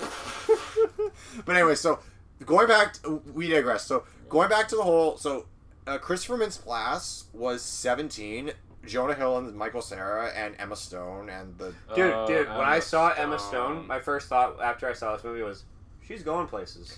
Oh, yeah! I literally felt that. Like, she's a good actress. She is. She's like... Yeah. I felt that. I was like, she's definitely going to be someone I'm seeing way more in movies. And I was right. She's got star power. Yeah, she's definitely got it. Was this before Easy A, I guess? It was. Before, yeah. It predates... Superbad predates Easy A by 3 years. So many of these actors went on to do major things. Yeah, no. Jonah Hill alone. Michael Cera, Jonah Hill, Seth Rogen, Bill Hader. Oh, they all. Even Joe Lo Truglio, who was like the older guy who crashed the party. He's in Brooklyn Nine-Nine now. Yeah. Oh, that's right. Yeah. You guys have MySpace or? Hey, you guys have MySpace. It's being creepy. Dated reference. Hey, I'm going to a party. It's got booze. You know what that means? Girls? You know what that means? I don't know. You know what that means? Yeah, you know what that means. Yes, that's a definite yes. So I want the most punchable guy ever. He's always the most punchable guy. And the other thing, he also popped up in Pineapple Express playing like that type of character as the teacher, and I love Seth Rogen's response. He's like, "Why don't you go fuck yourself, you weird little prick?" Why don't you go fuck yourself? Can I be honest with? Yeah, it's funny because him and Bill Hader, Joe Lo Truglio, they teamed up in Paul. They were like secret agents. Yeah. Oh, they were that's hunting right. after them. They were incompetent as fuck. That's a moment when the Cornetto people and the Apatow people kind of collaborate. Yeah, to some extent. Can I just... Okay, so going back to the whole... So the creepy thing about Christopher Mintz-Plasse was this.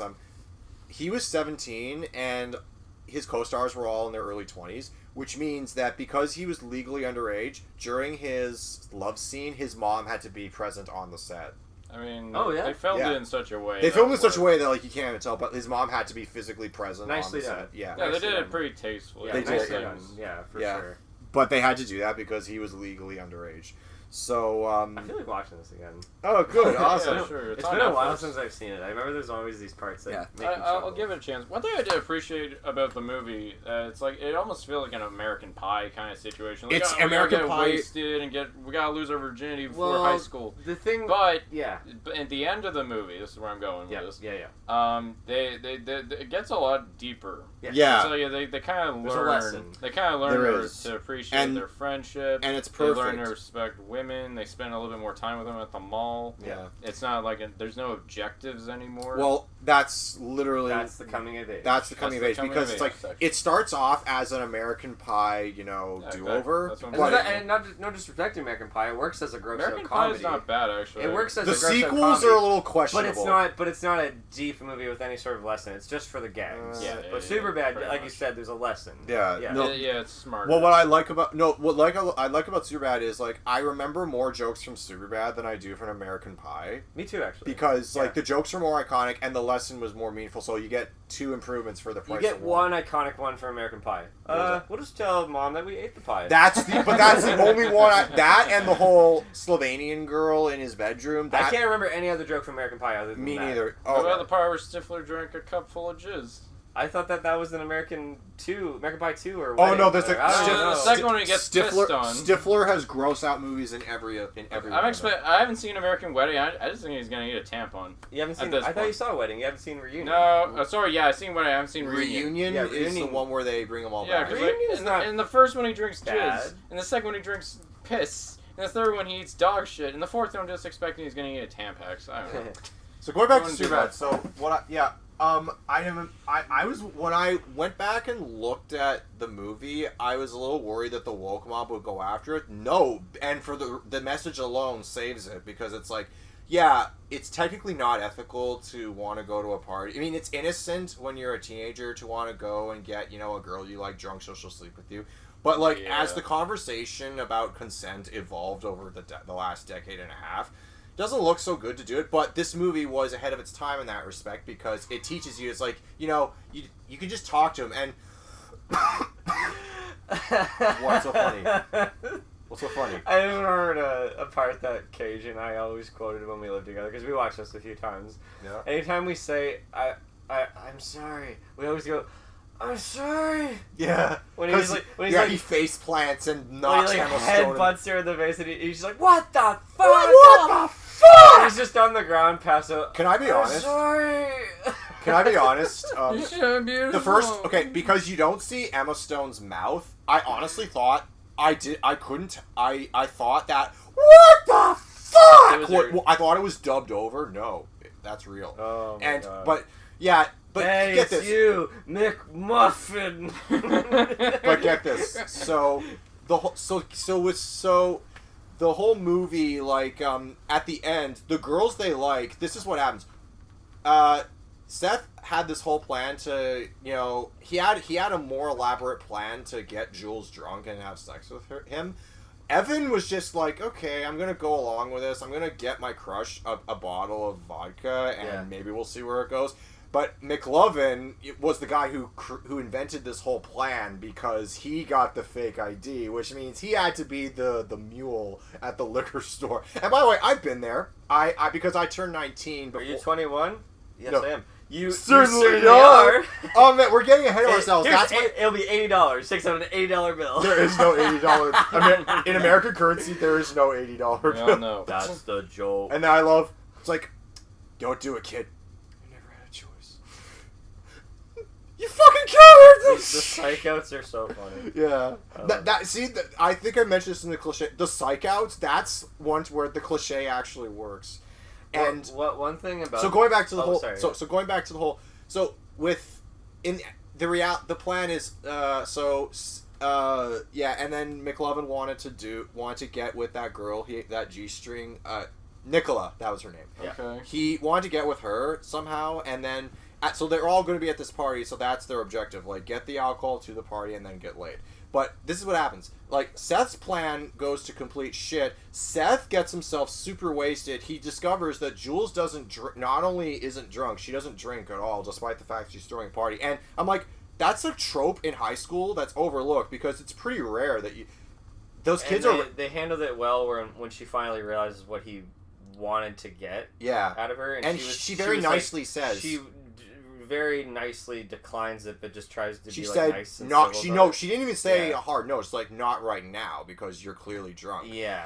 But now, in Evan's situation, his crush is completely wasted and ready to go to town on him. So he thinks that he has to be as drunk as she is, and then so he fucking, treats vodka like it's cough syrup in the bathroom, and then he's kind of on her level of drunk, but it goes south because, like, it just doesn't work when the both of them are wasted, and then she ups Chuck's on the bed, which kind of ruins it, and then, not kind of. They learn a very valuable lesson. They learn, and At the also, end of the day, yeah. but the real lesson is, like, you don't have to, like, have to pretend to be someone else. You don't have to get your girlfriends or your crushes drunk just to make it happen. But the other part of it is, their friendship is codependent. In many log lines of the movie that I've read, it's like, yeah, this is a codependent friendship because Evan has the better grades than Seth. Evan is the more headstrong of the two. He's the more rational. Seth is, he's not dumb, but at the same time, Seth is like the reckless party animal who just wants to,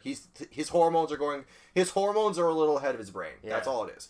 Like most teenagers, yeah. Yeah, like most teenagers. So, Seth didn't get into the same college as Evan did because his grades weren't as good. So that means these guys are like inseparable best friends, and they are faced with the reality that they have to go to different colleges in different parts of the country, which that's relatable. Like, that sucks. And the note they leave off on when they're kind of looking back at each other when they're kind of going off with their girls, they're just kind of like, we're gonna. I got the vibe like we're gonna try our absolute best to stay connected, but I'm not gonna forget about you. Yeah. It's very, very the John like these stuff kind of feel very modern age John Hughes-ish. Yeah, I would say so. They kind of bring that spirit of like 80s John Hughes, but keep it relevant with like the 2000s kind of generation. Now, like, can I be honest? Like, I remember talking with some kids about Superbad, like in my final year of high school, and this old friend of mine I used to have named Tara, she summed it up perfectly. At the time we were graduating, Superbad was still very relevant, and The Hangover by Todd Phillips, who you mentioned earlier, was becoming a comedy revolution in itself. And of course, when we graduated, The Hangover Part 2, which is horrible. Not to digress, but yeah, Hangover 2 is horrible. It's just gross, mean-spirited. My friend Tara, Tara, repeat of the first one. My friend Tara said this about Superbad. Superbad is our story as teenagers right now. The Hangover is what we're gonna grow up to be. Like, adults getting... Yeah. All right. That's an interesting way to look at it, yeah, but, I mean, none of the people that I went to high school with today, like, although one girl that I was acquainted with in high school, like, that she just had her bachelor party in Vegas, I don't know if, like, there was a big hangover or if one of them, like, tainted the alcohol with, like... Yeah. But the point is, like, Superbad defined a generation... And even though, like, I am well past high school, I can still go back and watch it and have fun with it. And I realize how brilliant it is. Mm-hmm. And do you know what I also realized? Remember that there's a part of the movie where Evan and Seth wind up at this party with all, like, 30-somethings. And, like, these guys are the worst. They're trashy. They crave violence. They are drug addicts. They're booze hounds. These are the worst type of people. Evan singing "These Eyes" is fucking hilarious. Yeah, because like these eyes, it's like it's like I feel like I have to do this, but the point. So I realized that at first I thought that sequence kind of distracts from the quest, but no, that sequence exists as foreshadowing for what Seth and Evan could become if they're not careful in life. Totally. So, you're right. Actually, never thought of it that way. Because I'm like, that's why I didn't realize that until I was older. Yeah, very subtle. Like, those lunatics that they wind up with at the party, that's what they could have been if they hadn't changed their ways as teenagers. I never thought of that. You're right. Yeah. Wow. Okay, happy to be here as your friendly neighborhood film insight man. That's great. No, I love that. Film analyst. Yeah. Anytime you want to think differently about a movie that you've seen for years, just call me. Oh, okay. Okay. I'll make a list. Do that. Make a list. I'll be happy to tell you anything. Make a list. Next. Oh, yeah, last round. Yeah. You know, it's funny. We've been talking about Jonah Hill for so long, and now my last movie is his directorial debut. Yes. Got so many weird connections. We've had Richard Linklater, 90s. Wow. We've had some great segues. Great, excellent segue. So, guys, Cody, I watched your A24 episode. Really loved it. Oh, thank you. And I was seeing your list, and I was just like, if I had a number one A24 movie, it would be Everything Everywhere All at Once. But okay, up until that point, it was this film, mid-90s. Yeah. I remember when it came out in 2018. I went to TIFF to see it as well. So did I. Did we go to the same one? I don't know. Ryerson Theater? No, TIFF Bell Lightbox. We went to Lightbox. Oh, were they on stage at the end? They yes. They were on stage at the end, us as well. Jonah Hill walked right past me. It was crazy. Oh, that's awesome. So I was like, really, I was telling them, I was like, I gotta fucking see this movie. We waited for like, I don't know, we 3 got hours. there. We got there 2 hours early. 2 hours early because I needed it. I was the first. We were the first ones in the rush lines because I had to see this. I was dying to see it, and rush lines at TIFF are hit and miss. Very hit or miss. So I was glad I was at least first because it seemed guaranteed. Yeah. And we got in. It wasn't the best seat, but hey, it was cool seeing Jonah Hill and the kids and all that. It was like, so sorry, I'm getting ahead of myself. So this whole film. I was very tempted to talk about Larry Clark's kids, but Cody, I know you haven't seen that one. I want to. Funny enough, speaking of Linklater, I want to watch Slacker and Kids, which you keep thinking that's not a good double feature. It's a weird double feature, but I get it. But I don't mean to cut you off, by the way, but going back to Superbad, a great double feature would be Superbad and Booksmart. I was tempted to watch Booksmart. Booksmart's I like it better than Superbad actually. Because you said Booksmart was like the Superbad for girls. Yeah, well, essentially. Yeah, but they have a really great dynamic in the movie, and it's funny. And isn't Beanie Feldstein Jonah Hill's sister? That's right. Everything's connected. Oh my god. Wow. Yeah, everything's fucking connected. It all comes back to Jonah Hill. Oh my god. Yeah, we're in the vicinity of everything. For the thumbnail of this episode, Jonah Hill's fucking face. Yeah. Get his face from Strange Wilderness. No, the sitter. Oh god. Yeah. Alright, anyways, go ahead. I don't think it's right for her to tell me to turn down my fucking music.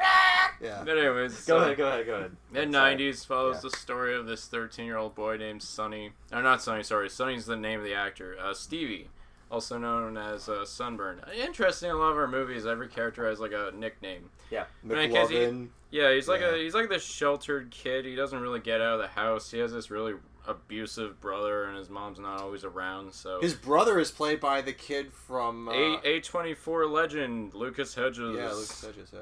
Wait, at this point, I was kind of like about Lucas Hedges. Like, I didn't know if I liked his acting a lot.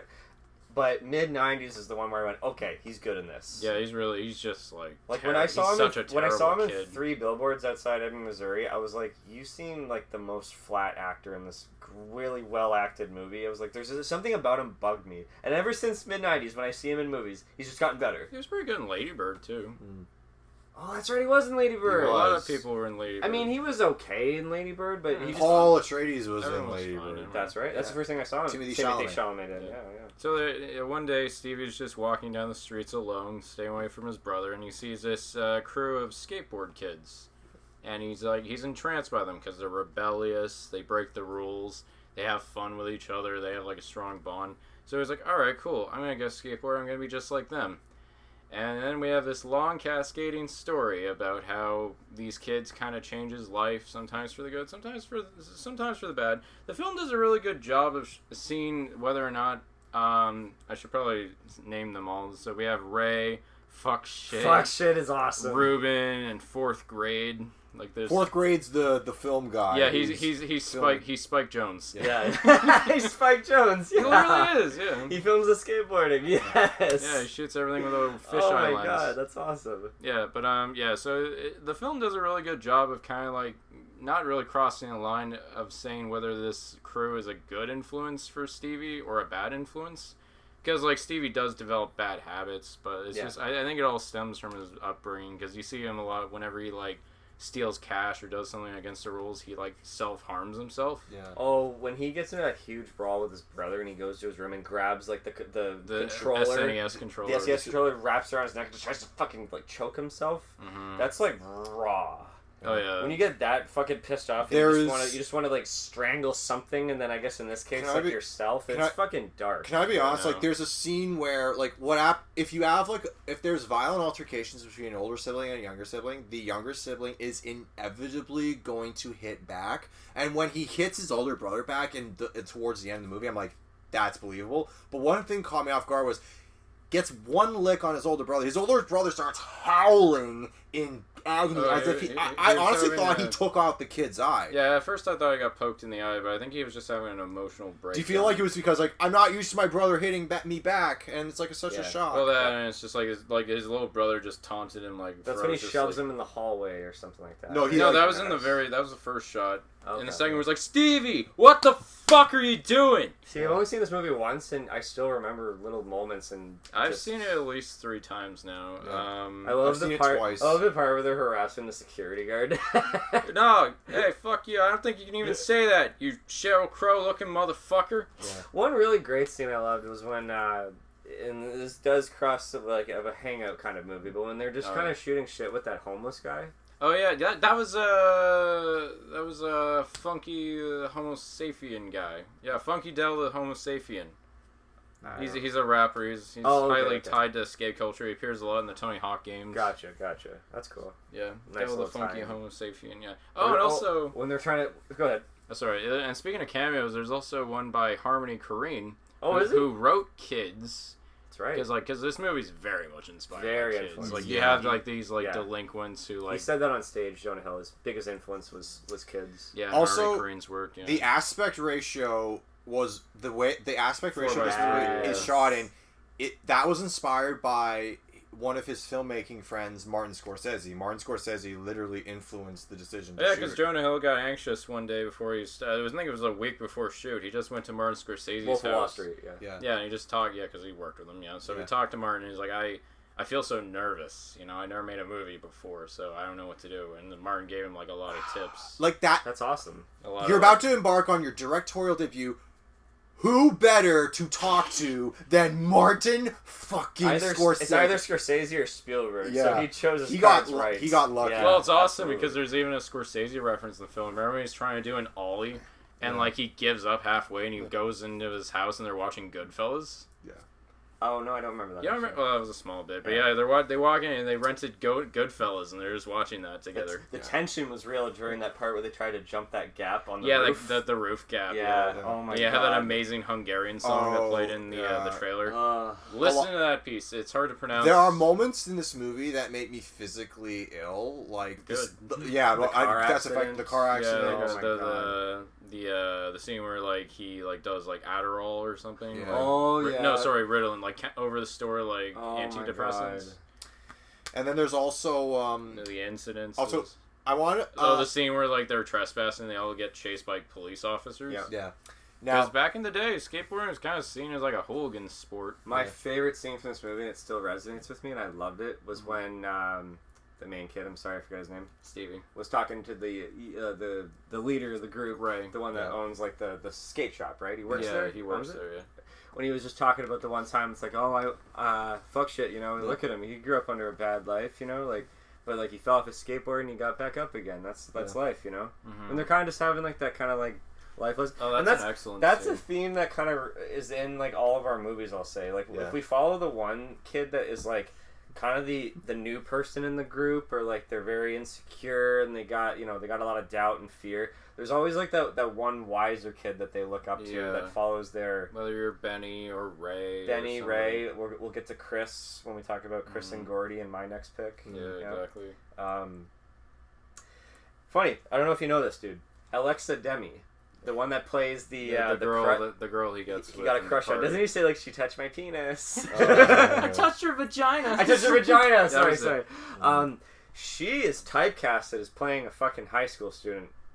Like because she's in the show you like. She's in Waves, which is a movie you're gonna watch. That's basically Euphoria, the movie, and she's also a main character in Euphoria. She plays Maddie, and she plays a character in Brigsby Bear, where she does she has literally the same scene in mid-90s. She like flirts with the insecure boy and tries to get in his pants, and he freaks out. Well, in Brigsby Bear, but yeah, it's like, is she just like everyone's first sexual encounter in movies? But she's born in 1990.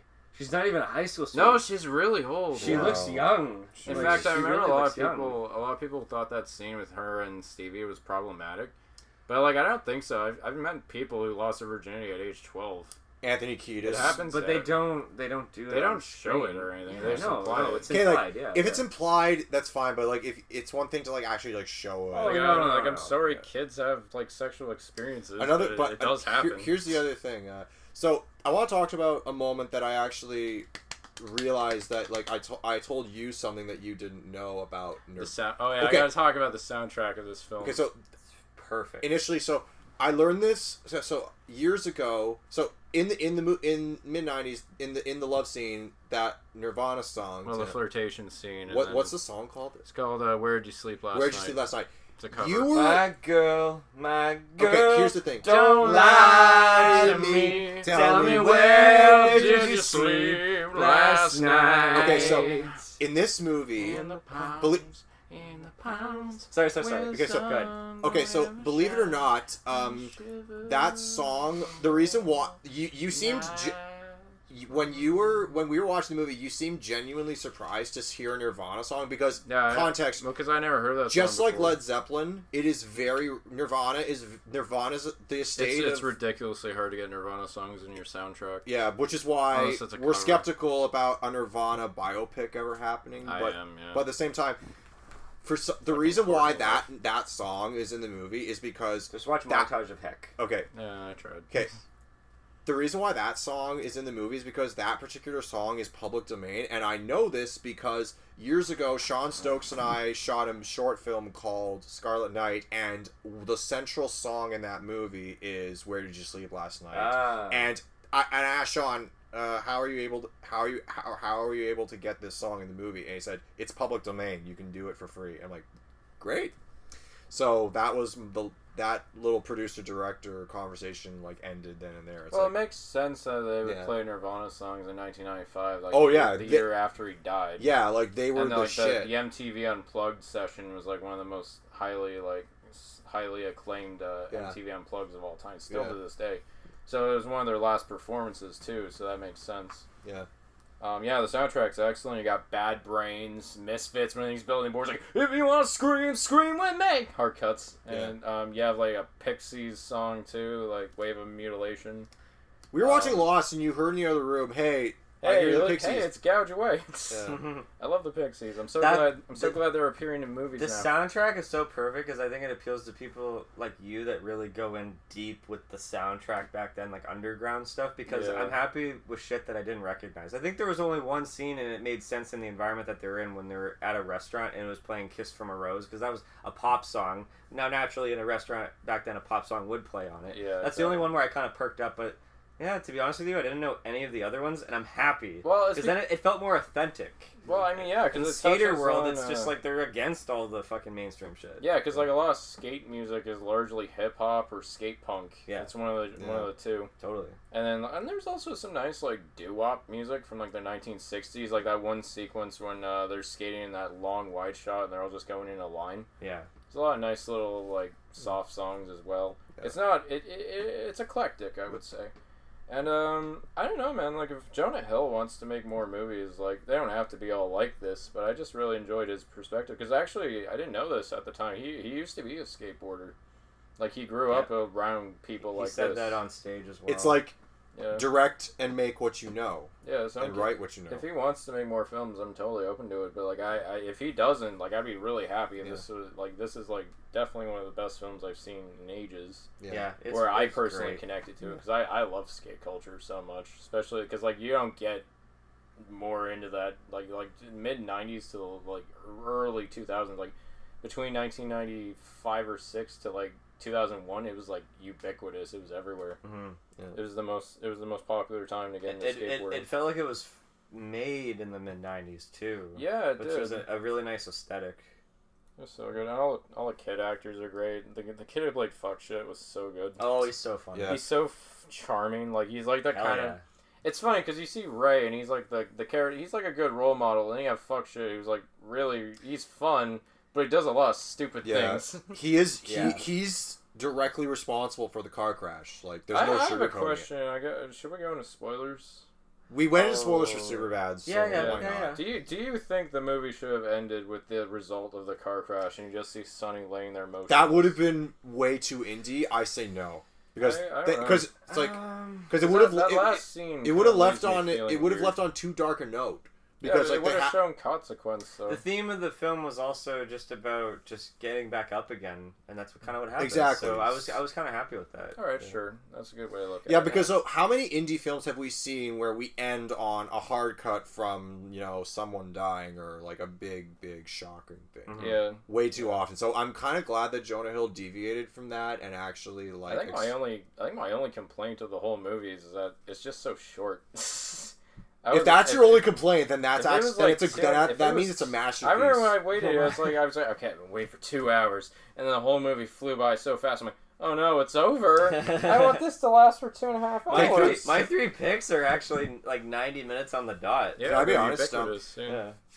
That complaint was also my only complaint with the Disaster Artist, which is also an A24 film, and I'm like, I wish, I know I was. Sounds like you're talking about beer. No, it's like I was wishing A24 weekend. It's like I wish. Get your guns. When I left the theater after the Disaster Artist, I'm like, because I'd read the book and I know all the jokes and all the hijinks on that set that could have been filmed in the movie. Mm-hmm. I'm like, I wish this movie was like an hour. This movie could have been 45 minutes to an hour longer, and I wouldn't have cared. Oh yeah, no, me neither. Yeah, I could have kept watching it. Yeah, exactly, and that's what I loved about mid-90s. I just wanted to keep. Is that a reoccurring trope from like A24 where you wish their movies were longer? I don't know. You just want to like indulge yourself in the world a bit more. Yeah, exactly. Actually, it's funny. Well, depending. I don't want to be in fucking Hereditary or anything like that. No. Yeah, but it's funny because there is actually technically a sequel to mid-90s now. It's called North Hollywood. And it was created by the producer of mid-90s. It stars Vince Vaughn and the kid who played Fourth Grade. And there's actually a cameo by Stevie. Like, he shows up in the movie. North Hollywood? Yeah, North Hollywood. I think I've told you about it. Oh, you did, actually. Yes. I really, really want to see it. I'm sure, I've heard it's not as good as mid-90s, but, it looks very similar. The styles are very similar to, like, what they did with the mid-90s, so... If it's a trip back memory lane, going back to that world, I'll definitely check it out. I'd love to watch it with you guys too. Okay, this podcast is just there's way too many fucking full circles, dude. I just looked up who the director of this was. Yes, he was the producer on mid-90s, but he was also the skate consultant for Booksmart. Wow. Amazing. Insane. Oh my god. Yeah. Yeah, but that's one movie I definitely want to watch with you guys. North Hollywood. Totally. Yeah. Other than that, I don't know. I love this one. This is a great one too. It's one film I feel like we all connect to in some way. Yeah. Totally was there. When I saw the trailer, I was like, I need to see this immediately. Yeah. And I'm glad it's not a movie that I feel like a lot of people are like, oh, it's just worshipping the 90s. I'm like, no, it's just capturing There's a time. reason for it. It's capturing a time. It was porn for me, so I was happy. Yes. 90s porn. It was 90s I porn. was elated when Stevie walked in with a Beavis and Butthead shirt, and he traded his N64 games for a skateboard. Yes. A cheesy plastic skateboard that I totally would have had as a kid. Walmart would. Yeah, Walmart would, exactly. Yeah. Alright, well, I've talked enough. Alright, well, Jesus, like, God, we're on a roll. Come on, Cody from the 90s. What's your next pick? Well, it's actually not 93, it's 86. Oh, wow. So, yeah. Wait, who let Corey in here? I am rising again. I'm back. I have invaded Cody's pick. No, actually, this one actually is my favorite one out of the three I've talked about tonight. But man, it's close. It's very fucking close, these picks. But I think this one hit me the hardest, actually, growing up. Yeah. So I begged my parents for years when I discovered that there was a film called Stand By Me. And I realized it's a film like, oh, this sounds great. It's like kids walking on the railroad tracks to find a dead body, and then it's like they discover things about themselves. Like I just heard about that through osmosis somehow. Yeah. And when I realized that one of my parents had it on VHS, I just didn't know about it. Yeah. They're like, you can't watch it. Like, why not? I was like 10, 11 or whatever. They're too young. It's like they're smoking, they're swearing, they're talking about ladies' breasts, just bad shit. I'm just like. But, I like all those and of course I'm just like, it's like enticing, like, oh my god, I need to watch this fucking movie. Like years and years, anytime it was on like TV, I would catch a scene, I'd be like, oh my god, I'm getting a little bit of it. I was just obsessed to watch this movie. Because I myself, as a kid, there's a few times I kind of stumbled on the train tracks and felt a bit like, this is daring, like, Like, I grew up in the, around these areas where, like, the fences were not there yet. Now they are. In Windsor, I can't even get to the tracks unless you're at the actual crossway. But, in the area of Richmond Hill I live by, so related to train tracks, I lived like about a 7-minute walk away from train tracks. And not only that, when my parents divorced, my dad moved into an apartment complex beside train tracks, and as often as we could, we would watch the GO trains go by, we would watch the CN trains go by. Like, and because I was super into, like, model trains back then, like, that was, like, bonding time with my dad. And sometimes at nighttime, if you see a train's headlights off in the distance, we would all run to the window and just watch the train. Yeah. It was a very solemn I'm pretty close to the But I can totally believe that Stephen King had a fear of trains, because that scene on the bridge, you can feel the fear. Dude. Well, it's so funny. It takes place in Castle Rock. Yeah. There's Maine. There's bullies with knives in it. Yeah. That's a Stephen King book. Okay, so there's... Which is hilarious, because the Shawshank Redemption, one of the studios, is Castle Rock Entertainment. That's what it's based on. Yeah, that's what it's based on. Yeah, this is one of the 2 little dramas that's... it's a novella, The Body, that it's based on. Yeah, it's a short idea. Short idea that was expanded.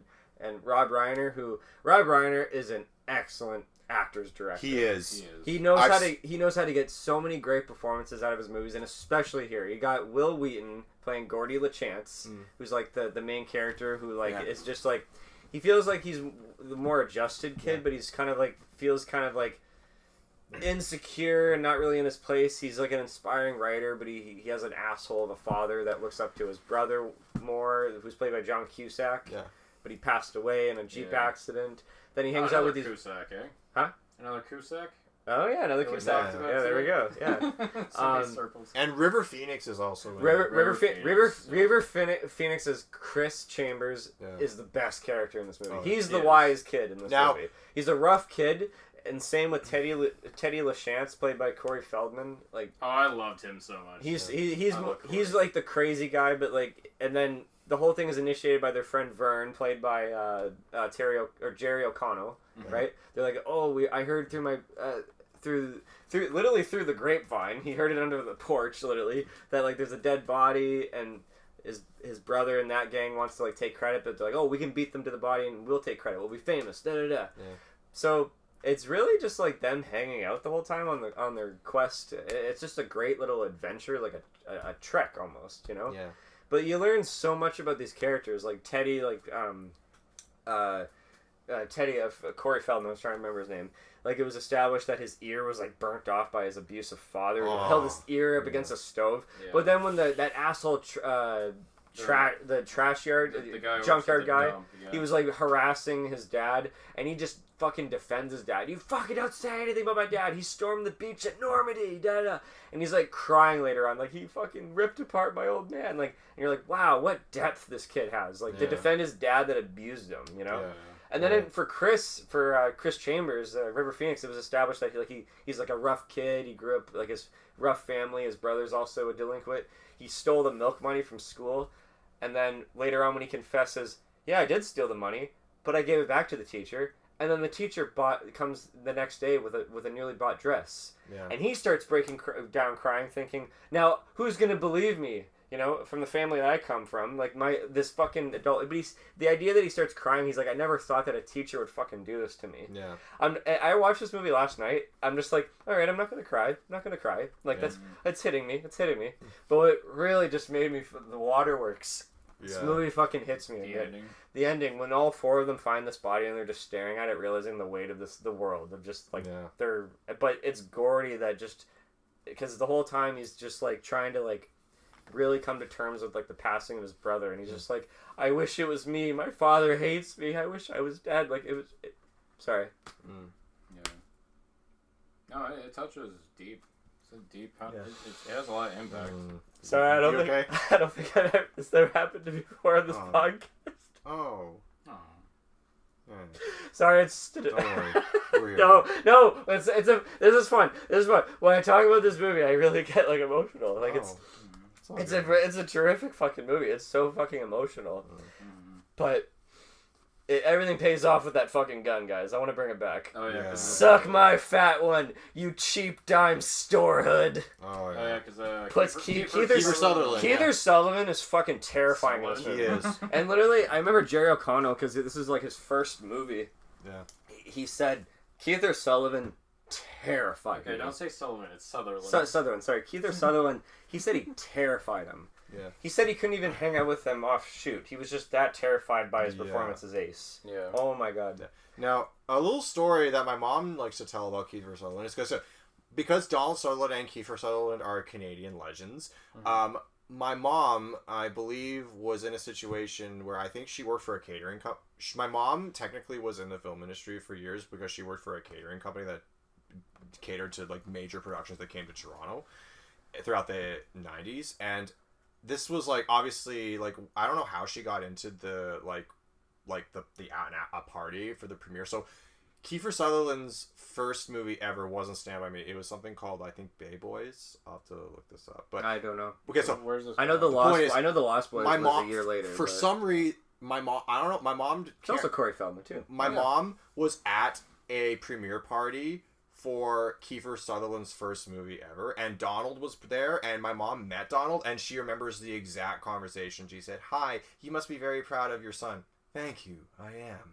Oh. Yeah. Nice. Donald Sutherland's a really nice... Oh yeah, totally. Donald Sutherland, at this point in life, he looks very grouchy and, like, no-nonsense. Kind of like Harrison Ford, but... Every once in a while when like a new movie comes up and he's in it, I'm like, oh, he's still around. Yeah. I get surprised. I'm like, wow, he's still around making movies. That's awesome. I don't know. He comes out every once in a I while. always got him confused with Yeah. the other Canadian actor. He was in The Sound of Music. Oh, Christopher Julia Pl- Andrews? Christopher Plummer. Christopher Plummer. I always get them kind of mixed up Yeah. sometimes. So I know So, Christopher Plummer's not with us anymore. What do you guys think of Stand By Me? Sorry, I did. Oh, it's a movie that hits me hard too. I think the one scene that always gets me is like when they all go their separate ways and the song starts playing, and then it shows like River Phoenix walk away, and then he just like crossfades out of existence. Well, because they established in the narration. The narrator's Richard Dreyfuss. Yeah. He plays Richard Gordy. Dreyfuss. He plays Gordy all grown up. He's Yeah. narrating the movie. He says like that. Chris did stick it out and he got through school. He became a lawyer. Then he was trying to break up a fight at a fast food joint. And then he got stabbed in the throat and he died. Yeah. Eerie because of River what Phoenix. happened in 1993 with River Phoenix as well. On Halloween. Hmm? Yeah, he died on Halloween. Yeah. Outside of Johnny Depp's nightclub or something like Yeah, that, like a that. drug Oh. overdose. Yeah, I'm River gonna Phoenix way ahead of its time. Cody, I'm Oh gonna my God. I'm gonna do something you will love me for. I'm gonna shit on Family Guy. So, in the Three Kings episode where they parody Misery, Shawshank Redemption. And Oh, I Stand By did Me. see that. I did see that one. The actually. Yeah. Stand By Me skit ends with a really distasteful joke about Joaquin Phoenix. 'cause River Phoenix. River and Joaquin, and it's like, wow, that's low. You'll have to send it to me, but Yeah. I I might feel like hate your it. jaw's gonna drop. Yeah, I no, might- look, I the might joke. hate it. I'm not even gonna say the joke. It's I so know bad. I know the film has its fun moments, so I find it very emotionally draining. Yeah. It's not one I watch very often. It's a very quiet film in its tone. There's not a lot of score. You're hearing literally just nature all around you. You feel like you're with them. you hear too. a lot of like rock songs from the 50s too. Well, Yeah. that's very sporadic, but I'm talking about like the dry, like kind of. Yeah. Great soundtracks Wow. are part and parcel with each of our Well, that's why I picks. talked about the Stand By Me and Dazed and Confused. I talked about those soundtracks previously. Remember when we were on our trip recently, Lyle? Like, Great Balls of Fire came up and you're like, "Hey Evan, it's that song from that '80s movie." You're like, "Oh yeah, Stand By Me." Both Stand By Me and Dazed and Confused have a scene where they're throwing shit at mailboxes and knocking them down. Oh, That's so funny. yeah. Well, yeah. Oh, guys, the greatest. Sorry, I know I got kind of emotional summing up the plot or whatever in moments, but like, guys, Gordy LaChance's a story about lardass. Lardass. I was waiting for you to bring that That up. was the funniest fucking shit ever. Yeah.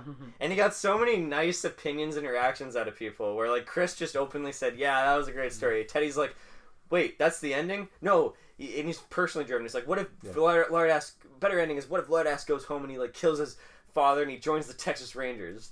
It's like, no, that's not fitting for the story. He's like, no, something good like that. Yeah. Something good. But then Vern's like, I like the ending, but I'm really confused. Did he have to pay to go into the contest? No, I said they just let him in. Oh, okay, great story, Gordy. He's I just love hung it. up on that one detail. Yeah, like he got so many great reactions. And then he later became CinemaSins. Oh, nitpicking. Well, that's the thing about Vern is that after that really iconic scene where they're on the giant railroad bridge, which is just so fucking intense. Yeah. A few shots that are kind of like forced perspective doesn't look as good, but the wide shots look great when they're running away. Yeah. Like Vern actually grows some balls throughout the movie. He kind of stands up to himself against. He's kind of like the weakling of the group. But when he realizes after that fucking train dodge, I can do anything really. Yeah. He kind of stands up to Teddy doing the 2 for flinching thing. And funny thing about that scene is that Rob Reiner's directing the scene of the close-up of Gordy and Vern just running. Like, go move faster! I am Gordy! Blah! And Rob Reiner wasn't feeling convinced with their acting. Like, they went through take after take. It just didn't seem real. And then eventually, Rob Reiner was just like, he went up to them and went, do you realize how tired my crew is? It's all because of you kids! And you better do a good job or else you're fired! And then tears started coming down Jerry O'Connor's face, and he went, yes, it worked. Okay, action. And the take they got in the movie is Jerry O'Connor just trying to cry for the Rob Reiner. And they went, cut. Okay, that's great. And he talked about him privately. They're like, guys, that was just a ruse to get you guys to cry. My crew is fine with you. Like, I thought... Man, Rob Reiner, what a toxic asshole. We need to cancel him because you can't talk to kids like that. You know, I've seen Rob Reiner speak at a TIFF conference. He is a gem of a man. Oh, no, he's a good guy. He's a good guy. Everything but North. Yeah. Yeah, we don't talk about it. We don't talk about North. That's the most... cancel him for that movie, because yes. the amount of stereotypes in that movie is sickening. Wait. Brown face. Yeah. Wait. North. I've seen it. Wait, it is, bad movie is enough to condemn this guy? No. Doesn't matter, but Princess Bride, Mrs. Spinal Tap, When Harry Met Sally... No. It's all trash now. Yeah. But can't go back. But to sum it up... Yeah. Stand By Me. Oh, Misery. Oh, yeah, Misery, yeah. Oh my god, so Three Kings, that episode, he parodied 2 Rob Reiner movies. Wow. Oh, because Misery Rob was also... Rob Reiner did Misery and he did Stand By Me. That's right, wow. Yeah. And Frank Darabont, he did Shawshank. I think he did another... No, he did The Green Mile, which is also Stephen King. Oh, and The Mist. Oh! Carrying on. Yeah. Stand By Me really is in my top 10 favorite movies. It's always just held up. It's a perfect fucking coming-of-age movie. Yeah. That's right. Like, it's a perfect drama. It's a perfect little hangout movie. There's great little comedies. It's a great time capsule to 1959. And this is why it's a nice capsule to watch in the summer, because it takes place on Labor Day weekend. So there's a theme here. Yeah. I had Dazed Confused. End of summer. Right? School's out for summer. That starts it off. You watch... Sandlot in the middle of the summer, July, August, whatever, and then you gotta save Stand By Me on Labor Day weekend. Yeah. So that's where it takes place, and it feels like a nice note to leave off on. Nice. And little summer marathon right there. Yeah. Yeah. Guys, this has to be one of my favorite times I've talked about 3 films on this. Like we choose picks, we pick stuff on this podcast. It has to be one of my favorite fucking times. Nice. Ever chatting about films. This is great. Yeah. These are 3 very important films to me. Like, they inspired me. That's great. Oh, deeply inspired me to even write my own coming-of-age movie. Yay. I have a treatment for a feature length of, it's called Welcome to the Neighborhood. Hooray! I can't wait to see it. Cool. Hopefully it gets made. Thank you for your kind words. Yeah, that was awesome. Now, Evan, what do you got for us? Well, I think it's a pro. If you want to talk about how here's our final segue. If you want to talk about how these movies inspire us in real life, I want to talk about a slice of real life in the form of a documentary. Mm-hmm. Now, one thing I'd like to stress on this show, we love 2 things. We love Disney and we love autistic folks. Life Animated is a documentary from 2016, and believe it or not, it was actually nominated for the Academy Award for Best Documentary Feature at the Oscars in 2017. That's the one. Yeah, Cody was just looking up the poster off camera. So, the point is, it follows the story of this autistic man named Owen, and it goes back to his early childhood where... See, the thing about autism is that autism is a spectrum. Yeah. Like, some people with autism are nonverbal, which means they can't speak, but I've heard stories of, autistic people who, even though they don't have, a physical voice, they are very much alive, and they're with the common trope when we see a nonverbal autistic person is we think that, you know, they can't understand us and we can. No, they can understand us actually better than we understand ourselves. They just can't talk to us. So case in point, this kid Owen, his parents were like really sad that they thought he was going to be nonverbal, but then at some point or another he started running around saying the words like juice of us, and they couldn't understand him. They didn't know what he was talking about. And as it turns out, he grew up on the classic Disney films, like a lot of us who were in that time. And guess what? So he wasn't saying juice of us.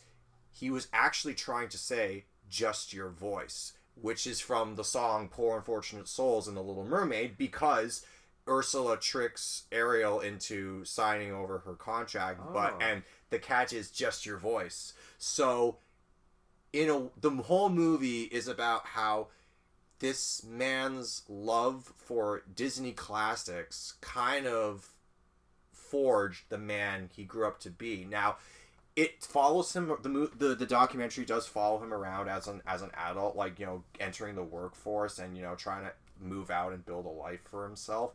So, but regardless of how you feel about Disney as a corporate entity, they have delivered some gems, and those gems, like, have a profound impact on our lives. Like, I remember, Cody, you want to talk about memories? Remember when you and I were talking about, you know, what Mulan meant to us, or however often, like, Lyle and Veronica, they got 2 episodes out of, you know, ranking Disney villains and Disney and Disney tropes. I need to update my list. So, the point is, you never can tell, like, the impact that art has on people. In this case, like, you know, art changed this autistic man's life for the better, and the whole movie is essentially about that. Yeah. And totally. Because it portrays Disney in a positive light, they were totally fine with having, like, stock footage, like, actual footage from their films in the movie. Like, they don't just talk about... Is this on Disney Plus? You'd think. That's a good question. You think it would be? Because I would watch this, actually. This is very fascinating. Don't quote me on that. I'm trying to. We're gonna check into this right now. It's so funny, dude, because there's this YouTuber that Veronica and I watch. His name's Curtis Connor. He's a stand-up comedian here in Toronto, and he makes really funny videos. Just talking. I think I've heard of him. And one of the videos that got me into him was he did this little he did this little essay on Disney adults. Yeah. Now, even though he was... I think I've seen somewhat this. Like, you know, he was talking about the iceberg effect on how it breaks down of how you are as a Disney adult, like if you live on Disney-owned land in a Disney themed house, that's the lowest. That's the bottom. That's how I learned That's the most it. extreme of the spectrum. But this man in the movie, Owen is his name. Yeah. He doesn't live in a Disney themed house. I get it. But the thing is, he ends off this whole thing saying, "Look, I'm not wanting to bash them," and he says, "Look, I understand that, like, Disney, you know, impacts a lot of people." And he did say, like, he does know that this is a common thing, that people who are on the spectrum really get a lot out of Disney films. Yeah. And he ended off on a very nice personal note. And I went, okay, this kind of makes sense. Like, I'm just going to say, this makes sense for you personally, Evan. Yeah. Like, I can tell that you really can gravitate towards a documentary like this on this subject. Yeah. Because, like, I totally get the appeal. You learn, like, it helps people learn about the values of life, like good and evil, and, like, keeps things light, and, like, you know, there's, like, a message that's really, like, but this is the thing, timeless and I am fully many people have said this, and I'm not the first that we can appreciate the work that Disney does, but they don't always do the right thing as a corporate entity. But we cannot deny. There's very, like, dated stuff that if you go far back. Yeah. But you know, But at the time they were trying to mean well at the time that it was made. Yeah, exactly. But for some reason, I don't know. Maybe our Disney's Renaissance kind of hold up a little bit like fine wine. And you want to hear something? We're fortunate. You want to hear something really cool? Well, not really, because they make them into soulless fucking remakes. So the point is, Disney films taught this man how to talk, and that's awesome. It is awesome. And get this, not only that, but he's able, just like me and Josh and you and even Lyle to a degree, he's able to quote whole Disney movies verbatim. So get this, one scene they give him this real treat where they bring in Jonathan Freeman, who is the voice actor for Jonathan Freeman.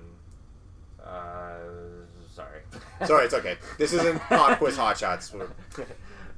Jonathan Freeman is the voice actor for Jafar. Oh, okay. From Aladdin. Okay. And they bring in the late Gilbert Gottfried. Okay. And the reason why like Jafar and Iago resonated so much with Owen is because when Owen's parents were trying to teach him to speak, actually Owen's dad actually took a little Iago sock puppet and actually talked to Owen. When did you and I become such good friends? So to have those voice actors come in and actually like they recite whole scenes from Aladdin with this guy. Oh, great. And it's so heartfelt. Like, and they do their voices. Like Jonathan Freeman does the full-on Jafar voice. Oh, that's awesome. And also Gilbert Gottfried. I mean, that's Gilbert Gottfried's real voice. That's his real voice. That was his real voice. Yeah. But and what was really special, and also just full disclosure, at one point, Jonathan Freeman actually liked one of my Instagram posts. I will never forget this. Like, I remember seeing like it pop up in my notifications. I'm like, Jonathan Freeman. Oh, that's the voice actor for Jafar. No, that's probably like a fan account. No, the real Jonathan Freeman liked one of my Instagram posts one time. So that's pretty hard. He did? Yeah. Wow. I can't remember which one though, but I remember it. I'm like, wow, cool. that's really nice. Awesome. I have some bad news though. I can't seem to find this movie anywhere except YouTube. Oh, the whole thing's on YouTube? Yeah, you can. So it's not on Disney Plus. You can rent it on YouTube. It's not on Disney Plus. Oh, it's not on Netflix. it's on Tubi. I don't have. If you have a Amazon, if you have just a Fire Stick, Tubi's actually free. Yeah. Tubi's a free streaming service. Really? But they have. That's how we were able to watch. It's very like under the bar stuff that's in there. It's kind of so like. that's why it's like Forbidden Zone was on. I'm kidding, but yeah. Tubi's not bad just for free stuff. Yeah, so like because we went over to our friend Joy's house and Joy has a lot of tech in her place, but she doesn't have a DVD player. So we were like, okay, how are we gonna? And he brought the DVD. It's like, how are we gonna watch this? Joy just streams everything and anything she watches. So it's like, oh, what's it called? And then Forbidden Zone. Okay, it's on Tubi. Let's watch. And then bam.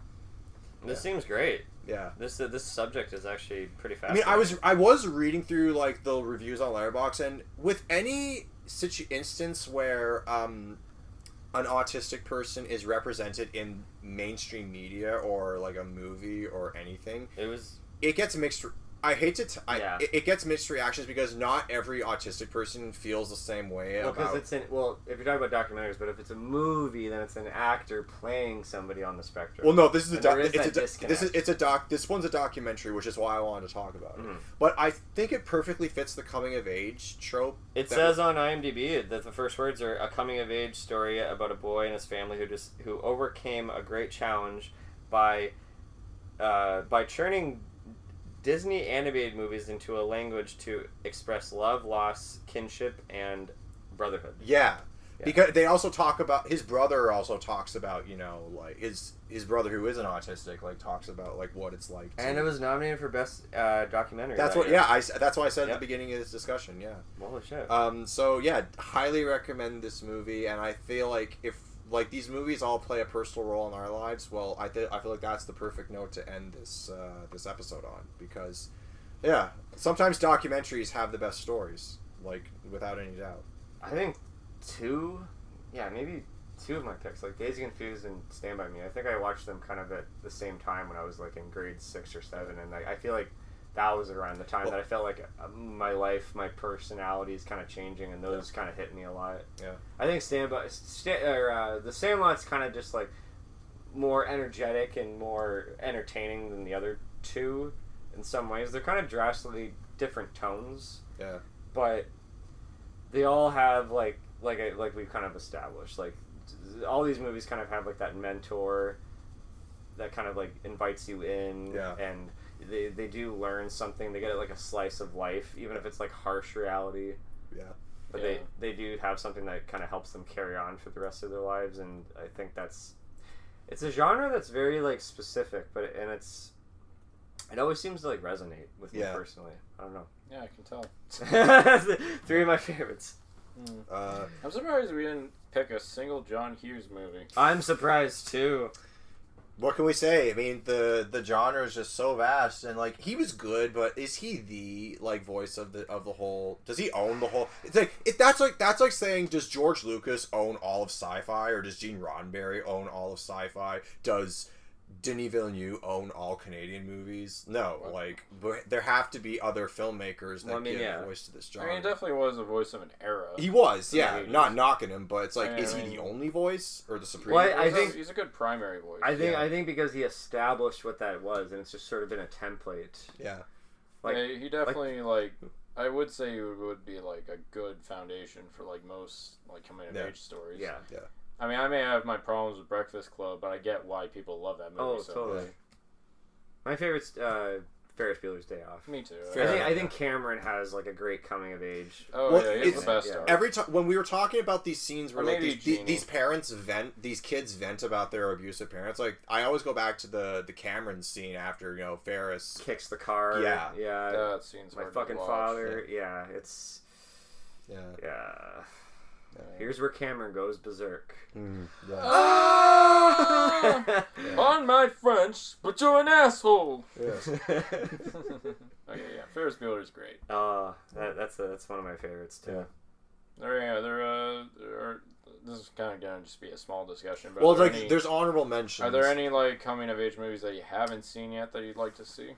I mean, I mentioned Slacker and Kids. I should really see those two. Ghost World, yeah. I mean, even actually these ones, even Life Animated, I want to check out. I want to check out some '90s ones like Singles or Reality Bites. Singles, I want to watch again, dude. I've listened to the soundtrack to death, and I've only seen the movie once, and I think I was way too young to watch it. Yeah, it's too bad I didn't get to see it before my Seattle trip. But I also want to see Reality Bites. That's on my list. Bites. Yeah, that's a good one. Still have to see that. Reality Bites has a pretty killer soundtrack too, and I remember that pretty well. All right. What are other ones? Actually? I know I recommended Submarine to you for a few weeks. Say Anything is great. That's the one where John Cusack. Connection. Holds the boombox over his head. Yeah, that's the one. Playing the Peter That's Gabriel. like the only fucking thing anyone knows about that movie. It's Is iconic. it that good? It's iconic. It's kind of... Oh, Tales from Richmond High. That's another coming of age story. Tales from Richmond High. Fast Times at Richmond High. Sorry. Isn't it called Times in America? But it's like Fast here or something No, like it's that? Fast Times at Richmond High. Oh, I thought it was a Sorcerer's Stone, Philosopher's Stone situation. Okay, like, different title. Would Friday Night Lights be a coming of age story too? Yeah, I guess. To a certain extent, that's a good one. Yeah. That's probably my favorite. I haven't seen. That's probably my favorite football movie. I don't care. I don't give a shit about football. I don't fucking like football. I hate football, but that movie really. I don't give a shit about football either, but I love Remember the Titans because it's not because we talked about this earlier. The sport is often a backdrop to a bigger story. Like, totally. In Remember the Titans, football was just the backdrop to racial desegregation. Yep. Yeah. There's American Honey. It's an A24 movie. I've seen that. It's pretty long. It's a very long movie. That was a TIFF 6 years ago, and that was what I heard. Like, I was thinking of Honey Boy with Shia LaBeouf. Are we talking about 2 hour 45-minute runtime or? Yeah, it's over 2.5 hours or something like that. Yeah. It's pretty long. Okay, so I'm just looking through my list. the Florida Project, except for the ending. Yeah. Oh, me too. Yeah, that fucking ending. If it wasn't for that ending, that's another one where it's like if they just hard cut. That kind of ruins the whole. But the Florida Project. They get to go to Disneyland. Well, that's the point. Look, I love how you said that in Mickey's voice. There's also some smaller ones like The Way, Way Back and Kings of Summer that are really good. The Way, Way Back is really good. Yeah. Perks of Being a Wallflower. Perks of Being a Wallflower. How did none of us talk about that? I've only seen it once. Oh, Perks of Being a Wallflower is great. Yeah. Fucking Cage and I thought we were going to fall in love after that movie. We felt so good and full of life after we saw that movie. It was one of the first movies we saw like almost 10 years ago this month, living in Toronto, right before film school. We like texted everybody, our parents, our friends. We love you all. We were so full of life after this movie. The movie was unbelievably. Do you know what movie maybe? Room had a similar. I mean, that's Room. I guess. Oh, is you said that about your mom. You yeah, no. After I left, I saw Room because it won the People's Choice Awards, and they give a free screening for the award winner at Roy Thompson Hall. My friend Natasha was like, "Do you want to come see it?" And I'm like, I was working at Agent V at the time, but I got off my shift in time. I'm like, yeah, I'll come over. And there was no rush line. Everyone just kind of went in and watched it, and the movie played. And I'm like, At first, I was a little like ajar by like what kind of movie Room was. I wasn't sure if it was like they were in another dimension, but like no, like they are literally in. No, I honestly thought they were in another dimension. That was a science fiction film. I didn't know. I went in blind. I didn't know anything about. You didn't know Now Captain Marvel was in the movie. Then it would be science fiction. Yeah. Well, the point is. So Sing Street, guys. So let me just finish my thoughts. Oh, sorry. So I went to two scenes that I'll never forget. The scene where like the police free her and she runs and the whole theater applauded and gave like a minute-long standing ovation at that scene alone. Wait, and what scene? Sorry. The scene where Jack escapes and then he convinces the cops to find out where his mom is, and then the cops go and break her out, and then she runs and hugs it. When he's in the back of the pickup truck and he kind of rolls out and sees the sky the first time? No, that scene, no. The scene in a few minutes after that where, like, the police free her from the room, and then at the end, I just remember, like, texting my mom, telling her how much I loved her. So, yeah. Oh, but that's a coming-of-age story, too, that didn't get Sing Street. Yeah, I've seen that one. Sing Street's pretty good. Yeah, it's alright. But here's some... The Graduate would have been a great choice. That's an dark. That's an old That's one. dark. That's probably my favorite film in the 1960s. Hey, Cody. You know what? You know what you should get into? Plastics. Plastics. Yeah. Just one word. Plastics. Plastics, Yeah.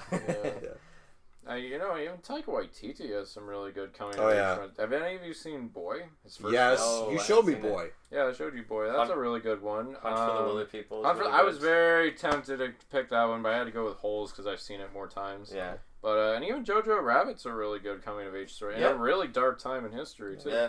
Yeah, it knows how to balance out the comedy and he needs to do more of that and stop. Just keep away from Thor. You done Thor. You did a good job with Thor. Just get away from Thor. The only Thor. Supposedly he made Thor cool again, and then he made Thor not cool all over again. And, another thing, you know those stage actors, Sam Neill, Matt Damon, and the guy and Liam Hemsworth. Oh yeah, they come back for another play, and guess who they get to portray Hela. Who? Melissa McCarthy is Hela. Oh my god!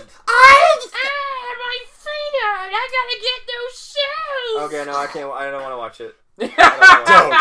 The fact that Melissa McCarthy has any presence at all in the movie. No, I don't. Think about this. No. Melissa McCarthy is now in the MCU. Nothing against. That's the thing now. Nothing against her personally. It's just I could picture them hamming it up, and it's funny because I know who Melissa McCarthy is. Yeah. Speaking of Melissa McCarthy, St. Vincent was a good coming of age. That's story. a good one. That's a good one. The boy from It. Not to dunk connecting on. With. Would you guys consider? I still have to see this. Would you guys consider Bridesmaids a coming of age story? Because apparently it's up there in age. That movie, when it came out, Midlife Crisis, maybe? when that movie came out, somewhere in Midlife Crisis. When that movie came out, the top writing instructor at TFS was like raving about how much of a masterpiece it was, and like people kind of challenged him on it, but at the same time, it's like. If a comedy has like that much meaning, it didn't make me laugh once. But Bridesmaids, I thought it was well written. It was described as The Hangover, but with women, because in The Hangover they're groomsmen, and that's a bachelor party gone wrong. Oh, American Graffiti. Yeah, that's a good one. I was tempted to talk about that one too. I've only seen it once. Dirty Dancing. Okay, I haven't seen that one yet. Okay. In 20, it's not bad. You know what? These two are not that bad. Can I be good, okay. But not great. Do you know what I want to? Do you know what I want to do? I kind of want to make a tradition on the night of May 3rd, as often as I can. Watch American Graffiti because without that, you could argue that Star Wars wouldn't be a thing. Oh, guys, if you ever want to see me cry, Ball? You kind of just did. I got choked up a bit earlier. Is that the first little tear on this podcast? Well, wasn't there the Fear episode where you had to face the brain? The brain. Oh, I wasn't crying. I was just losing my shit. He was losing my shit. No, I almost cried when we talked about Lisa's Substitute. Oh, okay. That was way in the old days. If we watch My Girl. Which one? My Girl. Who was in that? Was that the one with Jamie Lee Curtis, Dan Aykroyd, Macaulay Culkin, and is that the one with what's the her name? bees? Anna Chlumsky? Yeah. I think that's her name. Is that the one with the bees? Yes. Oh no. That makes me literally sob like a fucking I literally lose my shit when I watch that movie. That's a coming of age movie. It's very sweet. It's very underrated from the 90s. Call Me By Your Name. I haven't seen that. Call Me one by. yet. That's the one with Timothy Chalamet and. Canceled Hammer. Army Hammer. Cannibal Hammer. What's Call Me by Your Name about? Isn't that like?